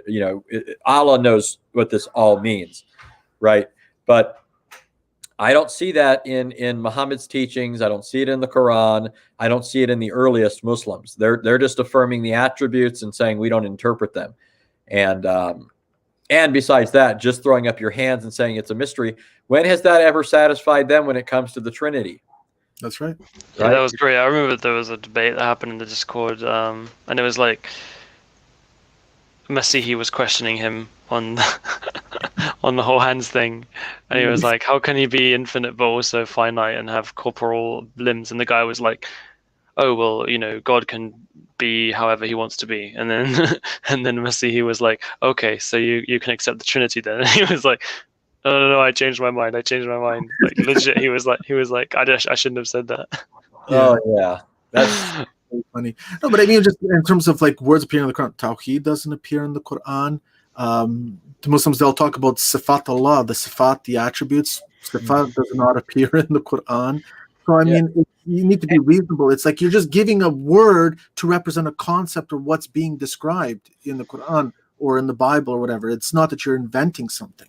Yeah, and so we usually say that the concepts are there, right? Even if a certain word that we use isn't there, right? Yeah. So now they need to be able to do the same thing. They need to be able to show that the concept built into bila khayf is actually there. So my observation is, number one, it's not there if you're talking about the later Asharite understanding of that view. Mm-hmm. And the other thing is, even if it is there, it's still a problem, right? Because you don't get to just say Allah's absolutely one, as opposed, to the shirk that you guys teach, and then turn around and say, oh no, he has these attributes and parts, and then just say bila khaif, right? That you don't get to play that game. Yeah, there's a dissonance. Yeah. Yeah. Yeah. If we can move on, Lewis, do you have anything else on that? No. Okay, because there were some several critiques that I was finding of Shabir that just really didn't kind of make sense to me, like just the statements in and of themselves and like just the argumentation that he was making. Go ahead, Lewis. One thing, this isn't necessarily related, but I feel like Shabir didn't understand the idea that Jesus has two minds. Yeah, like he just couldn't conceive of that. Yeah. And this is actually a critique that I have of Shabir, is that I don't know. I want to be careful. Like, I want to be charitable to Shabir. I'm not bashing him. I really want to be charitable. But at this point, I really don't know whether he just fundamentally doesn't understand, or is he purposefully doing this? Like, he keeps coming back to this Aryan conception of Jesus. And it's like, it doesn't matter how much effort you expend to try and explain to him how we understand Christ and Jesus. He has this kind of like Aryan conception. Just because it says in the Testament, it's like the Father is greater than me, or the Father knows. It's like, and that's like, there's no nuance for understanding. And this is one of the things that that really frustrates me. And it's not just with Shabir, but it's Muslims in general, where if we take that kind of a reading of the Quran, or any kind of reading of the Quran, they're going to say that no, we have an Islamic tradition, the tafsir, the tafasir, how you're supposed to understand these verses. And you can't just kind of make up your own exegesis. And it's like, well, all right, if that's your criteria, then why are you not giving that criteria the same weight to the Bible? Why are you not listening to us through our traditions, through our ways of giving tafsir? Why are you insisting that you can read everything at plain face value and just interpret it the way you want, but we can't do that to the Quran? Yeah, so people kept asking me after the debate, they were saying, do you think that Shabir is sincere when he says these things, or not, right? And what is giving rise to that question is, people are listening and they're hearing him say certain things that strike them as just patently false, right? Or obviously in error, just not what Christians believe, or not something problematic for Christians. And sometimes I ask myself that question too, especially when I see things like, when I know he's asking a question that somebody's answered before, or he's saying something that somebody's refuted before, right? And not just, something that they refuted but wasn't persuasive, right? Like wasn't very cogent. Because obviously a person can make the same argument more than once. It doesn't matter that he used it before. It's not like it wears out, right? But if it has been definitively refuted, then that should no longer be part of one's arsenal, right? Mm-hmm. And I know I've heard people refute Shabir on certain points, but he's still saying them. So there is that temptation, even for, in my, not just the people asking me, but I've asked myself, why is he still saying this? Why is he still doing this? And, I try not to think too hard about some of that, because, I want to be magnanimous and charitable. And so I just, usually I stop before I get too far, and I just think, well, what does it matter if I know what Shabir's motives are? If I could, right? What does it matter? He needs to turn to Christ. I hope he's sincere. Maybe he's not. And here I will say, Jehovah knows, right? Right. Our equivalent of Allahu Alam. But yeah, it is, troublesome because other Muslims are going to perpetuate these things. One of the things that bothers me is, I feel like when I engage Muslims, it's sort of like, and I'm not calling Muslims a name here, I'm just giving an illustration. It's like whack-a-mole, right? You refute something and then the next Muslim says it, and then you hit it again, and then the next Muslim says it and you hit it again. You're trying to hit all these things and they just keep repeating the same thing, and it's like you never get anywhere because they're all doing it. And the reason they're doing it is because they're hearing it from people like Shabir, and he keeps repeating it, and they repeat things so often that a lot of people, and I don't know if you heard me refer in the debates to, using propaganda techniques. Yes. I find that a lot of Islamic apologetics is just propaganda techniques. You assert something repeatedly, and that's supposed to be an argument, right? You say something forcefully, and that's supposed to be proof, but none of that is proof, right?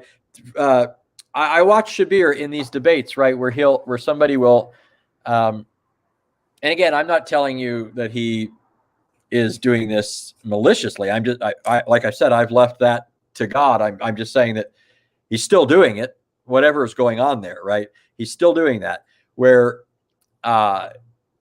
he'll accurately define the Christian position at one point, right? He'll say, "Oh, Christians believe in one God," and I accept that, but we think that they've tried to they've compromised that by trying to make Jesus God and so forth. But they're monotheists, in some sort of defective way, right? But then he'll turn around and cite passages. There's only one God. Deuteronomy 6:4 says, "The Lord our God, the Lord is one." Jesus in Mark 12 affirmed the Shema. Why is he doing that? He's implying that Christians don't believe in one God, right? But why? Why would he be doing that if he's already affirmed that we believe that? You know what I mean? So what he's trying to do is say that we don't believe in one God without us being able to charge him with saying that, and then also sort of force us to think that the Trinity is polytheistic because he keeps contrasting the Trinity with belief in one God, right? That's just propaganda. No, you're wrong to say that there's one God in three persons because there's only one God. There's only one God. There's only one God, right? And I'm just thinking the whole time, yeah, let's move on to the point we don't agree on, right? So, the one part that got me, I just could not stop laughing, was when he said that it's not easy to define monotheism. And then quite literally the next sentence is him defining monotheism. I don't know. Well, I think that was just great because it illustrated that monotheism isn't such a clear, perspicuous concept, but they keep making it out to be. I actually I might have missed that. Was it when he was defining like monotheism, henotheism, monolatry, or some other part? It was in his first rebuttal. I can't remember what was. In my notes here, I have it full. He said it just before the part, if you remember, where he basically told you that hadith are just used as a supplement. If you remember, and then right before that, he was talking about defining monotheism. I can't remember exactly what the context was. I just remember that he brought it up. He was talking about how he disagreed with whatever his name was, his definition of monotheism or something like that. Okay. Yeah, I think so. Yeah, that's what it was. Yeah. So that book, by the way, you guys might be interested in it. It's like that thick. It's written by Zulfikar Ali Shah. It's called Anthropomorphic Depictions of God. Okay. And he is a Ash'ari. Yeah. So he's arguing that Judaism and Christianity are both have anthropomorphic conceptions of God, but Islam doesn't, right? So that'd be a source of interest, I think, for you, because in addition to other things, it's pretty thick and massive, and it's contemporary. Yeah. So because I like to look for older writers and contemporary writers, and if you noticed, the writers I quoted I didn't realize these were personal friends of his, of Dr. Ali's. So he was in a pretty bit, he was in a tight spot, because you heard him say, I think you might have heard him say, these are friends of mine, right? Zulfikar Ali Shah is a friend of his. GF Haddad is a friend of his. And he had to say, I don't agree with them. I don't agree with them.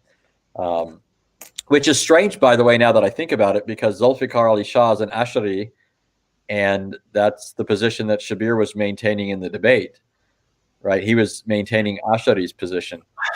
I don't know if I would agree with that assessment, because I was talking to Lewis. For me, I really kind of got the sense he was playing mashed potatoes. Yeah. To like in one sentence he was trying to defend or justify Ash'arism, and another one he was trying to kind of defend the Salafi position, the Athari position. I think he just doesn't want to get bopped on his Aqidah by any particular group. Like, I get that's the feeling.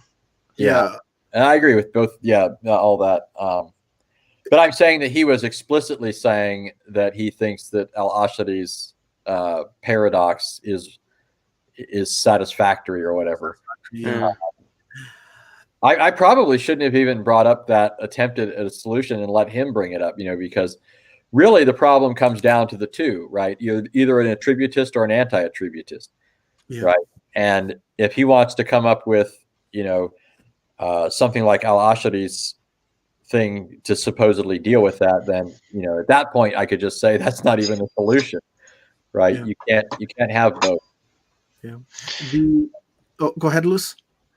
Oh, I just want to say, like, his whole, in terms of the mashed potatoes, his whole opening statement was I think perhaps the most boring opening statement of a debate opening statement I think I've ever, and I've listened to a lot of debates, and I think that was probably the most boring, because it's clear he hasn't read enough Kalam, because I know sheikhs that do lectures on Kalam, and they can talk for like 40 minutes explaining Tawheed in a lot more detail and than he does, and all he was doing was just saying God is one multiple times, and we only worship one God in just different ways, in different word orders. And I don't know if you noticed what that meant then was, so I'm always in a debate trying to make it my debate, in the sense of this is what we need to deal with, kind of thing. And I don't mean that in any kind of illicit sense. I'm just saying that I'm trying to focus on these issues, and as much as I can, I want this to be the focus instead of all the other stuff they want to bring up, right? And now, if they bring up legitimate stuff, you've got to deal with it, right? But what this allowed for, because Shabir is just repeating that kind of stuff, was I didn't have to refute much of what Shabir was saying, right? I gave my opening presentation, and when I came back from my rebuttal, all I had to do was deal with what he was trying to say against my opening presentation.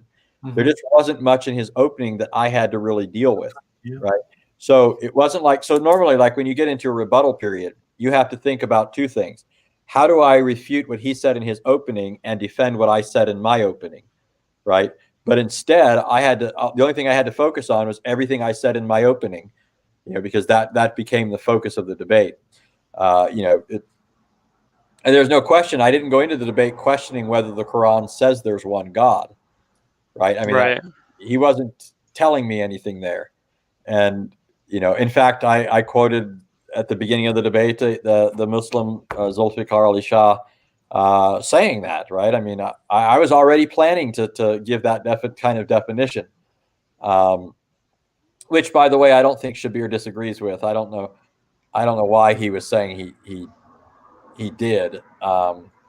And moreover, I actually, as I just recall, it's the quote that I gave. There's an ellipsis in the quote, right? Everybody listening hopefully knows what an ellipsis is. You can't quote everything all the time, so sometimes you leave out unnecessary words when you're quoting it, represented usually by the ... right? Well, so when I quoted Zulfikar Ali Shah, he actually gives examples of what he means this is opposing, right? So this definition of Allah opposes, and he gives this long list of things, including the Trinity, the Incarnation, all this other stuff. So he's defining the Trinity as something over and against this notion of Tawheed. Shabir was saying, he doesn't.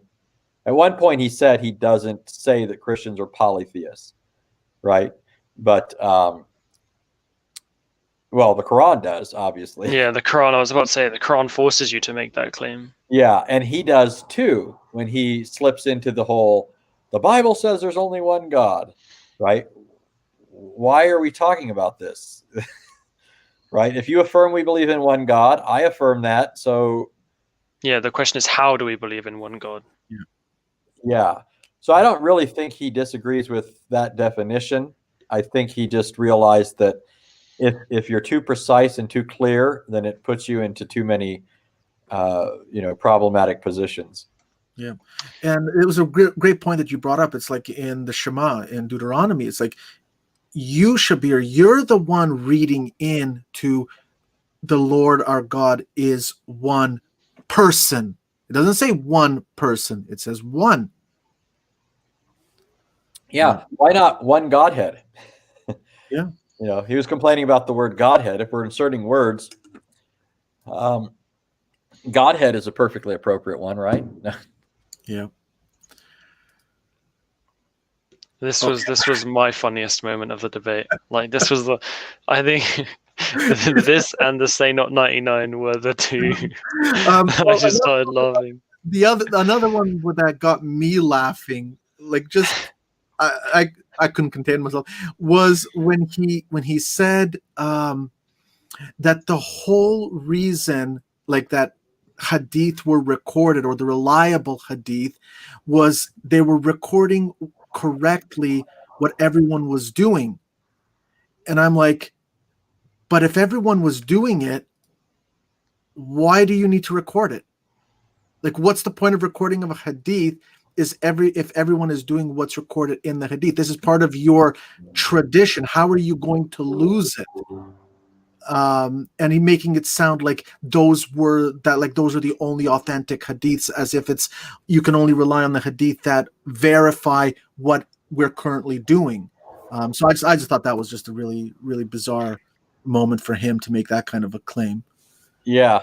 What I thought was funny about this whole thing was, first of all, you could tell for most of what I made reference. I obviously chose. So when I was talking about Allah's body parts, yeah, I could have focused on any one of them, right? I obviously chose one that was particularly embarrassing. I don't know what you guys thought when I referred to Allah's loins, but that had to shock many people. Mm-hmm. Certainly, some Muslims. That was intentional. And I was prepared to make it as embarrassing as I had to, depending on how, I'm not going into the debate trying to be mean to anyone, but I do know that people sometimes get uppity. And so I'm thinking, as uppity as you want to be is where I'll go with you, right? And I could tell that Shabir was really trying to stay away from Allah's loins, right? He wanted to cover up his loins as much as he could. Yeah. But then eventually you could tell he got really frustrated, and it was like, okay, I gotta sock it to him here. But what was funny to me was he said, I didn't know you could say loins in a church or something like that. Yeah. I'm thinking, I didn't even think it was like such a weak source attempt at rhetoric. Yeah. So I just thought it was funny because I'm like, well, gosh, I didn't even think twice about it. So I don't know why you're so uptight. But in any case, weak attempt there at some rhetoric. But then he brings out this book that's called, Phallus or whatever. I forget the full title. But the thing was, so he takes a passage where God is describing his relationship to Israel in marital terms, right? Nobody would question. He didn't question whether that was just metaphorical type language, referring to the God's covenant relationship with his people and using marriage imagery that everybody would be familiar with. So it's irrelevant, right, to the point that I'm making. Allah's, the fact that there's a womb, according to Islam, it's really a feminine figure that reached up and grabbed Allah's loins, right? If you look at the literature on this, one of the things that the later Asharis had the most difficult time with It's one thing to find certain terms being used in figurative ways, right? And so then you can have a real question: is this just figurative or literal, right? Like if I say, I was having, or this family across the street was having real difficulty meeting their mortgage payment, right? So I gave them a hand and paid it for them. I'm not literally referring to my hand here, right? As if I went down and paid it, maybe, or maybe I just gave them my. Maybe I talked to somebody on the phone or something. Maybe I used my AirPods, right? And I called the place and I did it electronically or something. It doesn't necessarily mean I'm using my hand. But if I said that I shook somebody's hand, now you're thinking, okay, that sounds more like it's literal, right? So you do have figures of speech. And so some of the statements that are made, you can see Ash'ari's coming up with apparently good examples of these things being used as figures of speech, right? But they had the most difficult time trying to explain this one away. Mm-hmm. Because normally, like what they were trying to say, and what you'll hear some Muslims say is, they'll say it refers to the loin cloth, right? It means that the womb grabbed his loin cloth. Well, that's in the first place. Why is he wearing a loin cloth, right? So that's not overly helpful. So they have to take another step. They have to say, well, in Arabic poetry and other things or figures of speech, when a person sought refuge, they would often grab the hem of someone's garment, right? But now there's a disconnect here, because this isn't talking about the womb grabbing the hem of a garment. It's talking about her grabbing his loins, literally, or loincloth if you try to take that step. But there's a gap between grabbing the hem of his garment and grabbing his loincloth. That was never used figuratively in Arabic poetry or anywhere else. There's no example of that. And so they have all these steps that they have to fill in gaps that just aren't there in the record to try and make this figurative.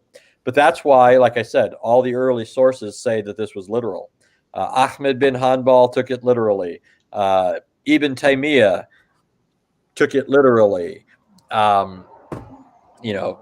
His student Ibn al-Qayyim took it literally.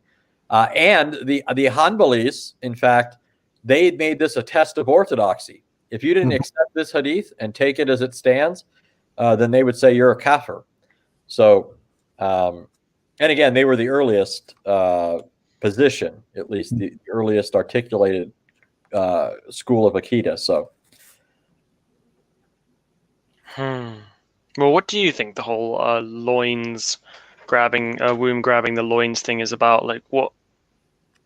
Well, I think it's literal. I think it. Okay, but what's it supposed to mean? Oh, so I didn't read out the whole hadith because the point of the hadith was kind of irrelevant. But what it's saying is, so there's a statement in the Quran, many places, where it talks about the importance of keeping the ties of kinship.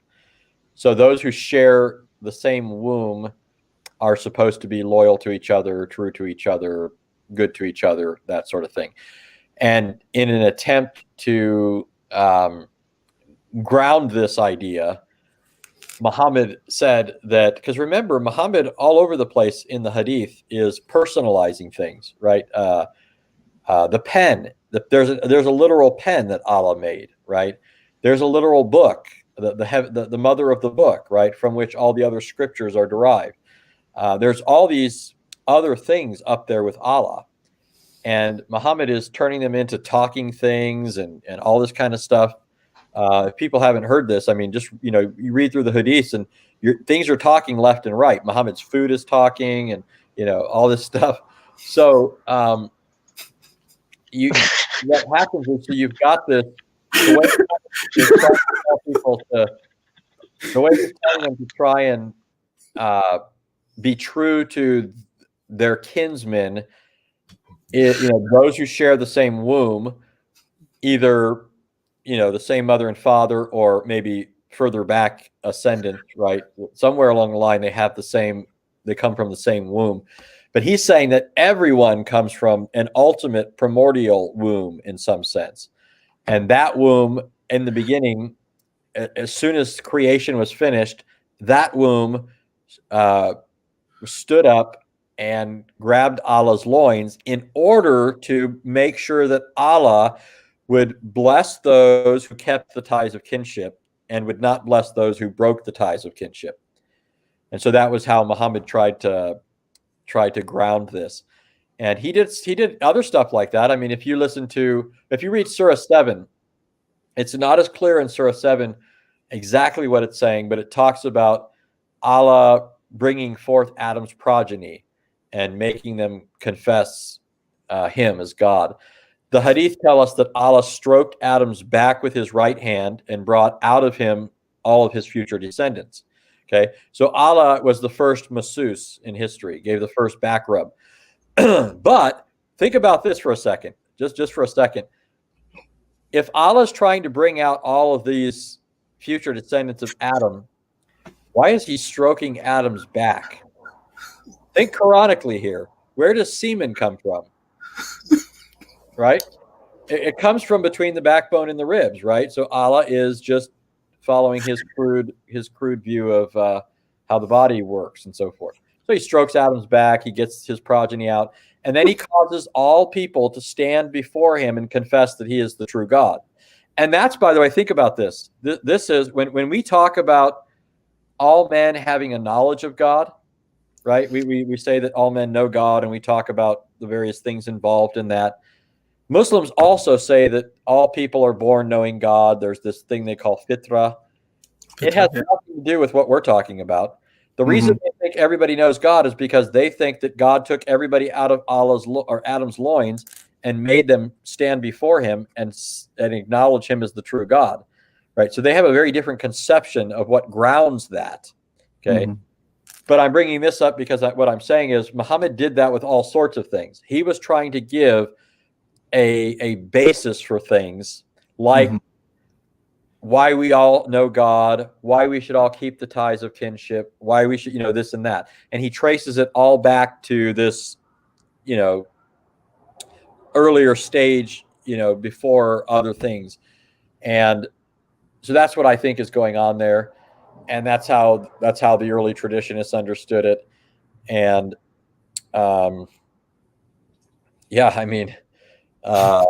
it's embarrassing, and it'll be interesting to see what Muslims have to say about that. Because one thing is, I made a comment about Allah's loins many years ago, and some Muslims kept saying I was making this up. So I stopped talking about it only because I was reading Muslims making reference to this, right? And I'm thinking, okay, so if they're all making reference to this, this must be true. But I couldn't find the hadith for it. And so I kind of stopped using it because people kept saying, there's no hadith for this, you're just making this up. And I'm like, well, all these Muslims keep talking about it. So I just thought, okay, I'll stop using that for now. I won't stop looking, but I'll stop making use of it. And it was only later that I then ran across the reason why I couldn't find the reference to it. And it's because Muslims are so embarrassed by it that they won't translate it into English. They're in the originals, so and it says loins. It doesn't say loincloth. And even if it said loincloth, there's no idiom for a person grabbing someone's loincloth in order to secure what they want. They might grab the hem of their garment, their robe, or something like that, but nowhere does it talk about somebody grabbing their loincloth. And just think about, how uptight Muhammad was with certain things. The idea that one person's grabbing another person's loincloth, I think Muhammad would have flipped. I don't know. But, well, I don't know. He surprises me sometimes, right? He would suck on little boys' tongues and do other things like that. So maybe I shouldn't put it past him, but it wasn't an Arab custom.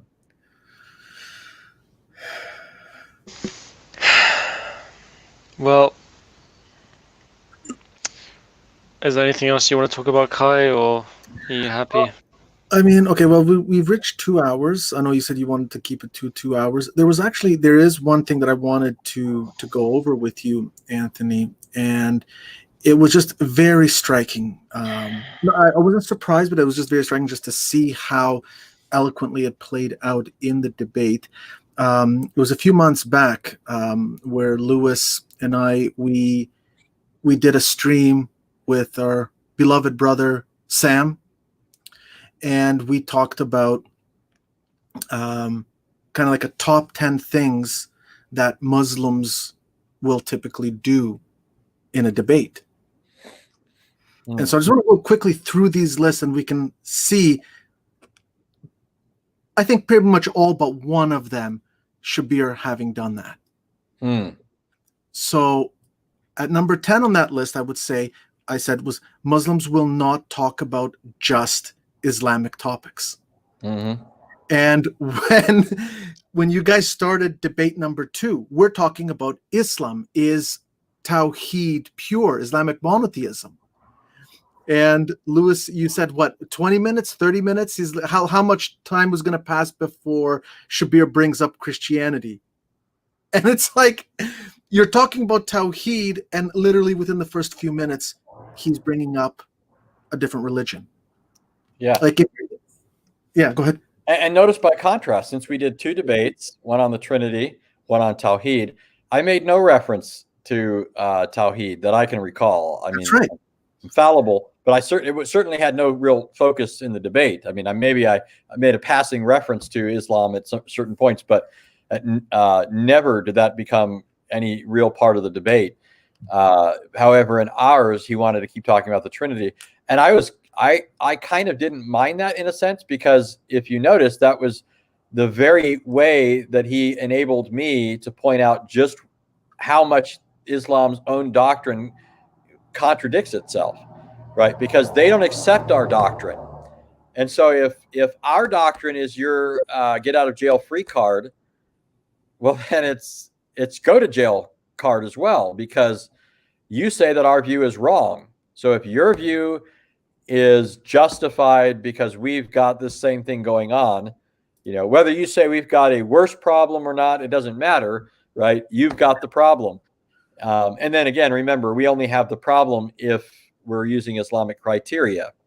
But if we don't accept Islamic criteria, then that's all irrelevant, right? So anyways, so he did that, and I think it worked against him, and helped me make the point that much more clearly. But yeah, they never just stick on. I think because part of the issue is they think refuting Christianity proves Islam. Yeah. Right? They've got that weird mindset, like if you're wrong, then Islam is true. Yeah. And, like I don't know how that, elimination kind of thing. Yeah. Yeah. Well, I mean, if I say, if we're arguing whether your car is green, and I keep saying, or you're saying it's green, and you keep proving that it's not black, right? That doesn't prove it's green. It proves it's not black. So it could be red, it could be purple or turquoise. Yeah, so I think they've got that kind of mindset. And the other thing that's involved in that is just this kind of assumption that Islam can't be challenged, right? It's like there's no question that Islam is true. So we don't even need to talk about that. We just need to show that you're wrong, just so you know that, or whatever. And as long as we do that, then Islam is just true because it is just true, right? Yeah. No need to defend it. Yeah, absolutely. Number 9 that we had on the list. So is Muslims will readily discard their own scholars and imams. So we saw Shabir do exactly that. Yep. Oh, yeah. Yeah, I was going to say, if someone tried to bring up like any of our saints or fathers, like we would do our best to try and make them harmonize, like we wouldn't just be like, oh, that's just Saint Kirill, or that's just Saint Athanasius, like. Yeah, and Anthony, you did a great job. I mean, like you emphasized it, that you embrace our sources. we're not ashamed of our sources. We embrace it wholeheartedly. You Muslims, you're the ones that want to kind of eliminate your sources. Yeah, yeah. Yeah, we can't do theology unless we have our sources. Yeah, because part of the point there too is like, I'm not embarrassed. They think, because they have this, you've heard it all. You've heard it before, where they say things like, your God came out of a woman, your God went to the bathroom, your God did X, Y, and Z. And I'm thinking, you're reasoning with me like I'm a Muslim. Okay. You say all of that, and I don't hear, oh my gosh, that's false. What I hear is, oh my gosh, I should bow down and worship. That's what my God did, for me. And, so when I bring up something, and then again, like we said before, we're talking about what God did. They have to be dealing with the fact that this is what's true of Allah, not something he did. He has these things from all eternity. So I'm saying, none of this is embarrassing to me. And it should be embarrassing to you, because you're saying Allah is like this from all eternity, and you don't even tolerate the Christian doctrine that Christ became a man. And yet here you have your book teaching that he's always had features like this, loin, yeah. Right? So, yeah, I don't have to reject anything. They're not embarrassing to me. Christ was subject to open shame on the cross. Scripture says that, right? He was publicly humiliated and so forth. That's the humiliation he endured, but that's not our humiliation. That's our glory, right? His shame is our very salvation. He became incarnate for us. He took on our nature, and we are united to him by his spirit and so forth. And so that none of that bothers me. I put my head on the pillow at night and close my eyes in peace because of that. Absolutely. So you're not bothering me. Yeah. At number 8, we had Muslims will readily use arguments that do not reflect their own personal beliefs. So his mashed potatoes, he was just trying to combine all these contradictory elements in Islam and say it's all Islam. I don't know if you wanted to talk about that, but I think we covered that extensively. Yeah. At number 7, we had Muslims will simply say something arbitrary, and that means you've been refuted. That plays into your propaganda point. Yep. And waving away hadith without saying why those hadith aren't valid when they've told us that they are valid, and supposedly there's science, there's criteria for all of this. The other thing is this notion that they're in a better position today to say what's valid than the people were back then, who originally are giving us this stuff. It's the hadith scholars that were going out and collecting. Bukhari had, I forget how many hadith it was. It was hundreds of thousands of hadith. Like I think Bukhari was somewhere around 500,000. If I remember, Muslim was around 300,000. Like you're talking about hundreds of thousands, and yet they're reduced. Like his collection is like 7,000. And that's with the repetitions. When you remove the repetitions, you have somewhere on like 3,000 or 4,000 just completely unique hadiths recorded. Yeah. So he obviously is applying criteria. And I mean, there are certain things. It's one thing to talk about, we're in a better position today to address this, that, or the other thing, right? Like, let's just say a medical issue, right? Our knowledge of the human body has, grown, medically speaking.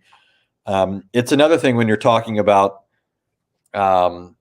something like this. It seems to me extremely problematic to say you're in a better position today to be able to speak to the reliability issue, right? And again, I'm not granting wholesale that that their whole system is valid, right? Like I often am just granting these sources to them because they're the ones who say they're authoritative, right?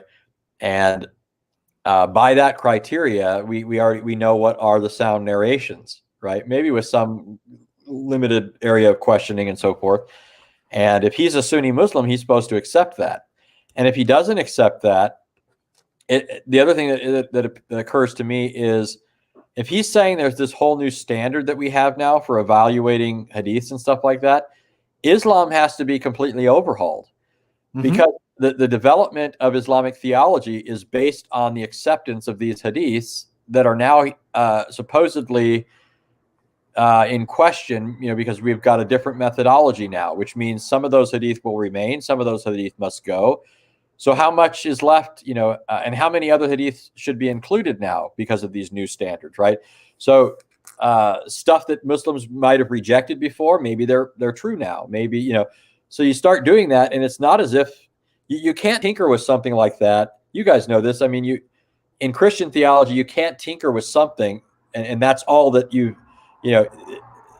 it's just, this is different then. No, it affects other areas, right? Yeah. And so as soon as he starts saying stuff like that, well, then he opens up a can of worms now.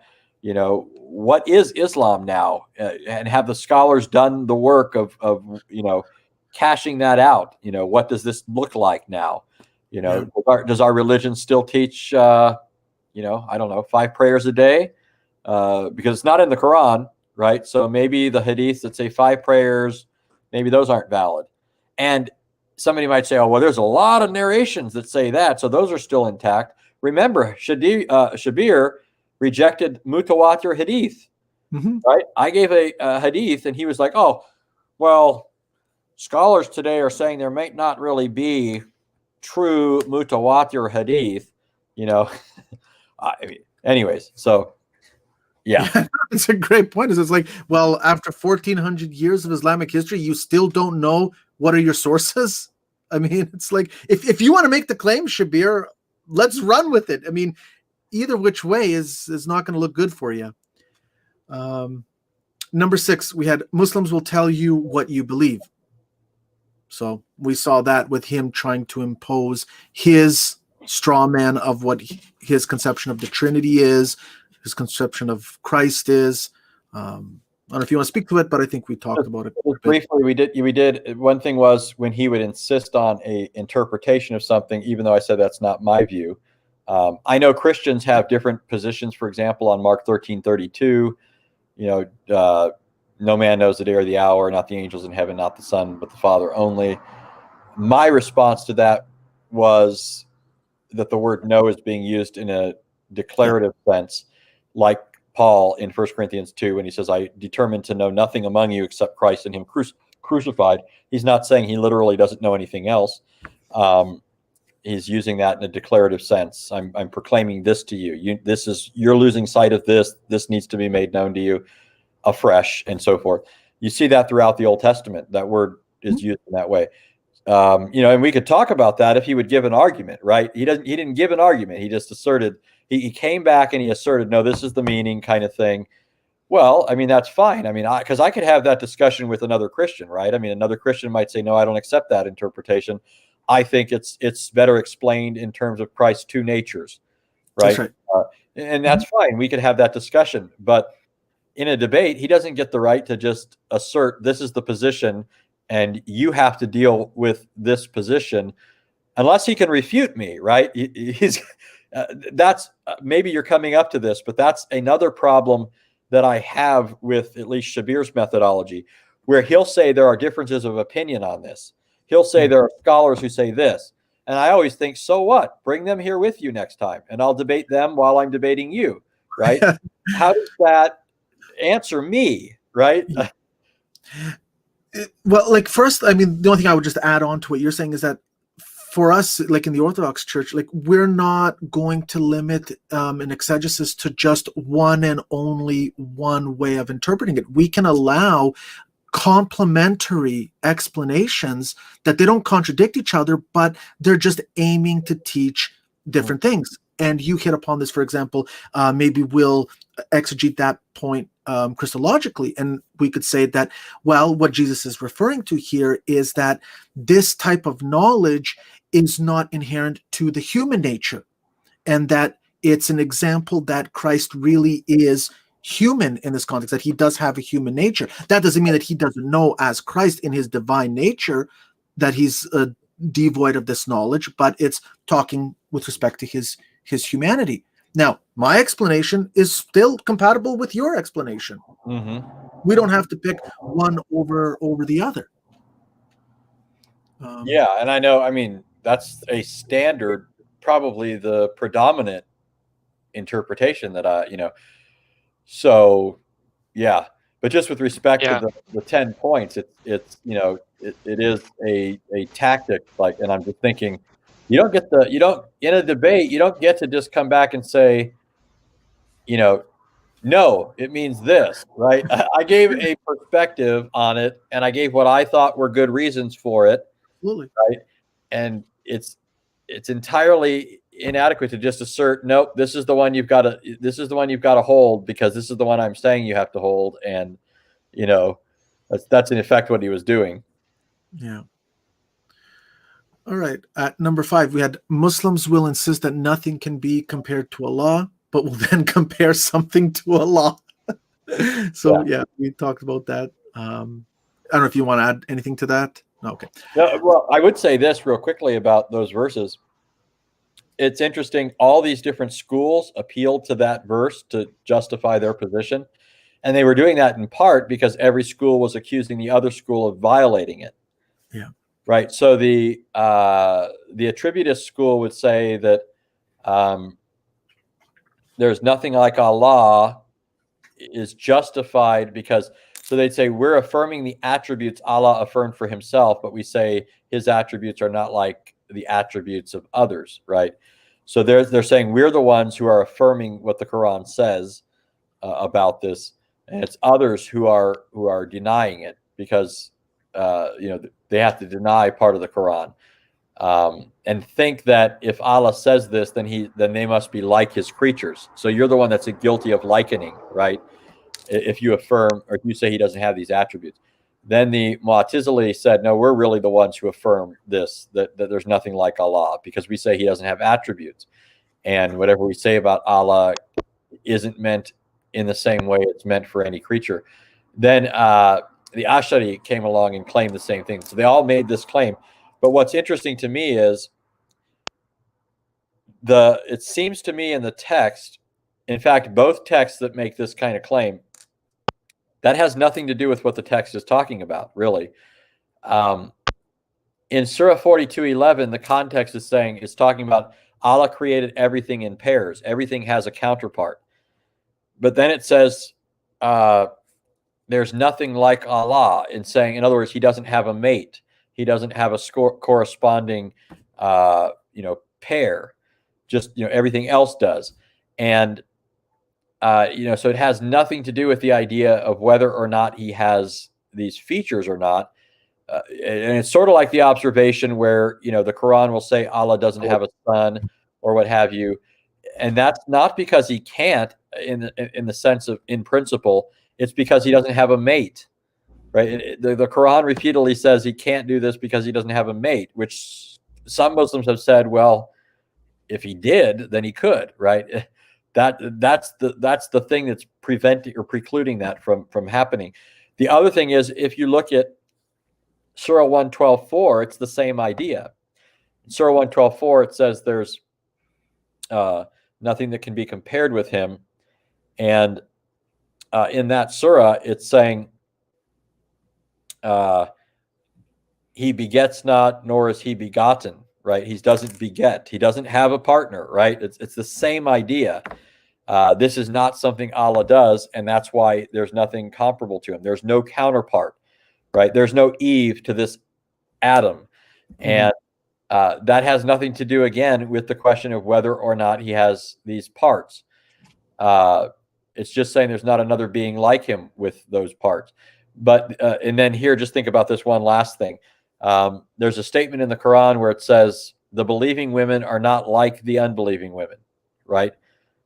Does that mean the unbelieving women don't have parts, right? They don't have arms and hands and so forth, right? So the early anthropomorphists were able to say, we believe these verses, right? But that doesn't mean that Allah doesn't have these features. He's not like us in the sense that his hands are. In fact, you heard Shabir. you heard Shabir say, well, just like the hand on a record player is different than my hand, right? Well, okay, we can grant his hands are some special hands, right? They're still hands, right? So that observation. Yeah, no, that's great. And number 4, we had Muslims will resort to saying bila kayf, or without asking how. So we went into that in great detail. If you want to say something on that, that's it. At number 3, we said that Muslims will exegete the Bible, but will not allow you to exegete the Quran. So, right, he wanted to keep doing that with the Bible, obviously, and I don't know how many people caught it, because he shifted the focus a little bit when he kept talking about the hadith, right? We don't need to accept these hadiths and so forth. But my case for certain things was based not only on the hadith, but also on the Quran. I pointed as an example to Surah 38:75, where Adam is an appropriate object of worship because Allah created him with his hands.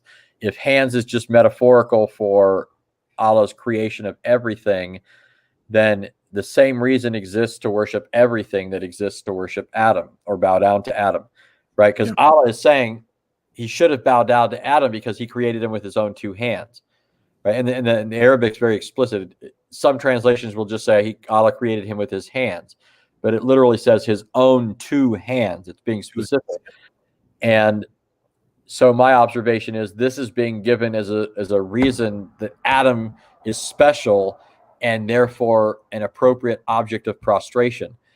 And so he wouldn't allow that. He just basically ignored that, right? And then he started talking about the hadith. So he did a little bit of that, at least. There's probably more that I'm not thinking about now. Yeah, no, it's exactly that. And the argument that traditional Muslims will use against, for example, those who are like that Quran only movement. They're basically like that they don't accept anything in the hadith corpus, and traditional Muslims, they'll say this, well, how can you understand certain passages if you don't have the hadith that are telling you how to actually understand it?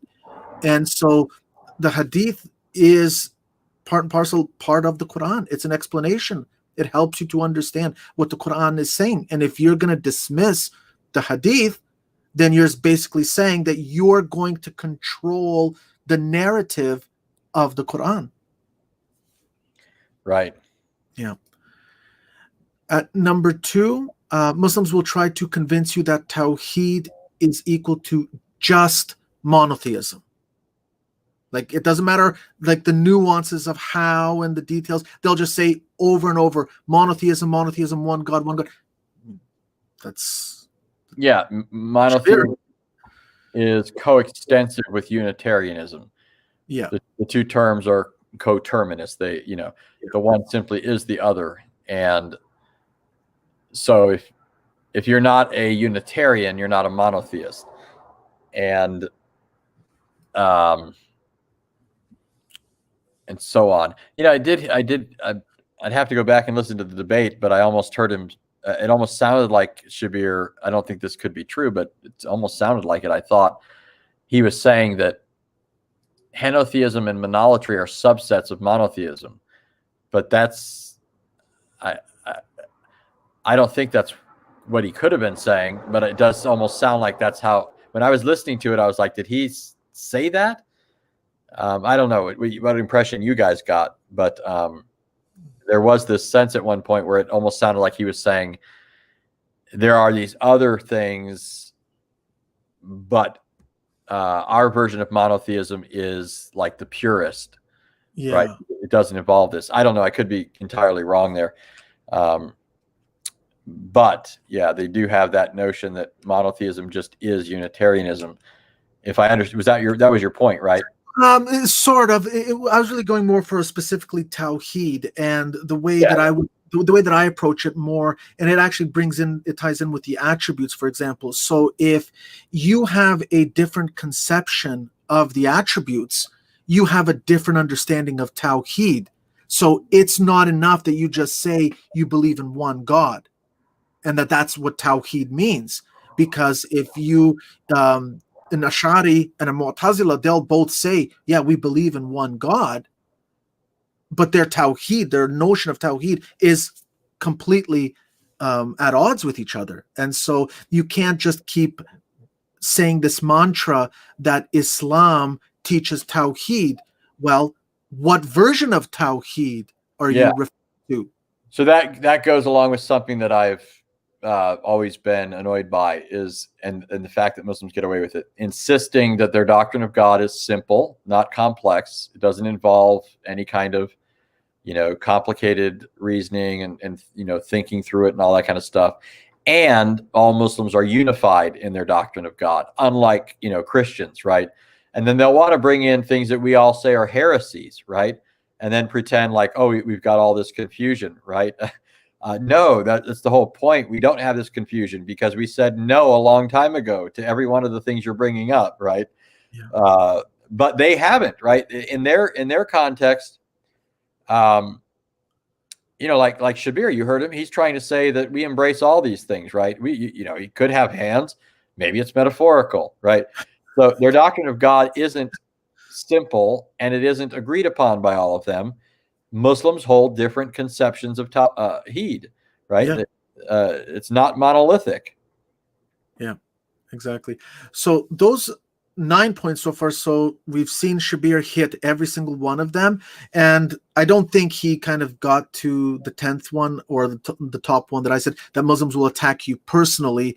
I think he's one of the rare folks that will kind of go out of his way not to do that. So I'll give that one to Shabir, Yeah. unless you think he actually attacked you. No, I think the closest he came was when he did I didn't know you could say loins in a church, right? Kind of trying to take a stab at me like I'm maybe subpar in my ethics, or like It was piety signaling, basically. Yeah. That's about the closest. And the other points, like I want to be fair too, because I was making some strong points. Like he would say, Anthony made me chuckle, right? Made me chuckle, and I'm thinking, well, try and refute me before you. Oh, that's the nervous laugh. Yeah. It's sardonic laughter, but there was that kind of thing. But I was also saying Shabir shocked me. He surprised me. He said this, and that's kind of the same thing he was doing. But I don't mind a lot of that stuff. I'm a whole different person in debate. I feel like the gloves are off in a sense. You're not going to offend me to say what you think is true and try and. I mean, obviously, I'm not talking about somebody going out of their way to say certain things. Like you don't have to say things in, some ways, but I'm going into the debate already knowing this person doesn't accept my view and thinks it's so wrong that I'm going to hell, right? I mean, so what else is he going to say that is really going to bother me or something, So I expect some, good back and forth. And like I did a debate the other day, maybe a month or so ago with a guy, and I made the comment, like I said, he doesn't even understand my argument, so how's he supposed to respond to it?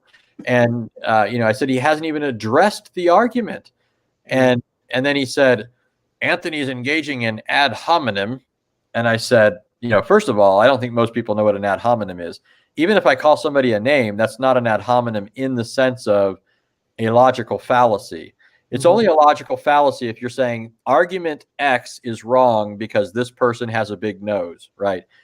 Yeah. The argument's not wrong because the person has a big nose. It's wrong because of the relationship of the propositions to each other and the conclusion and so forth. Yeah.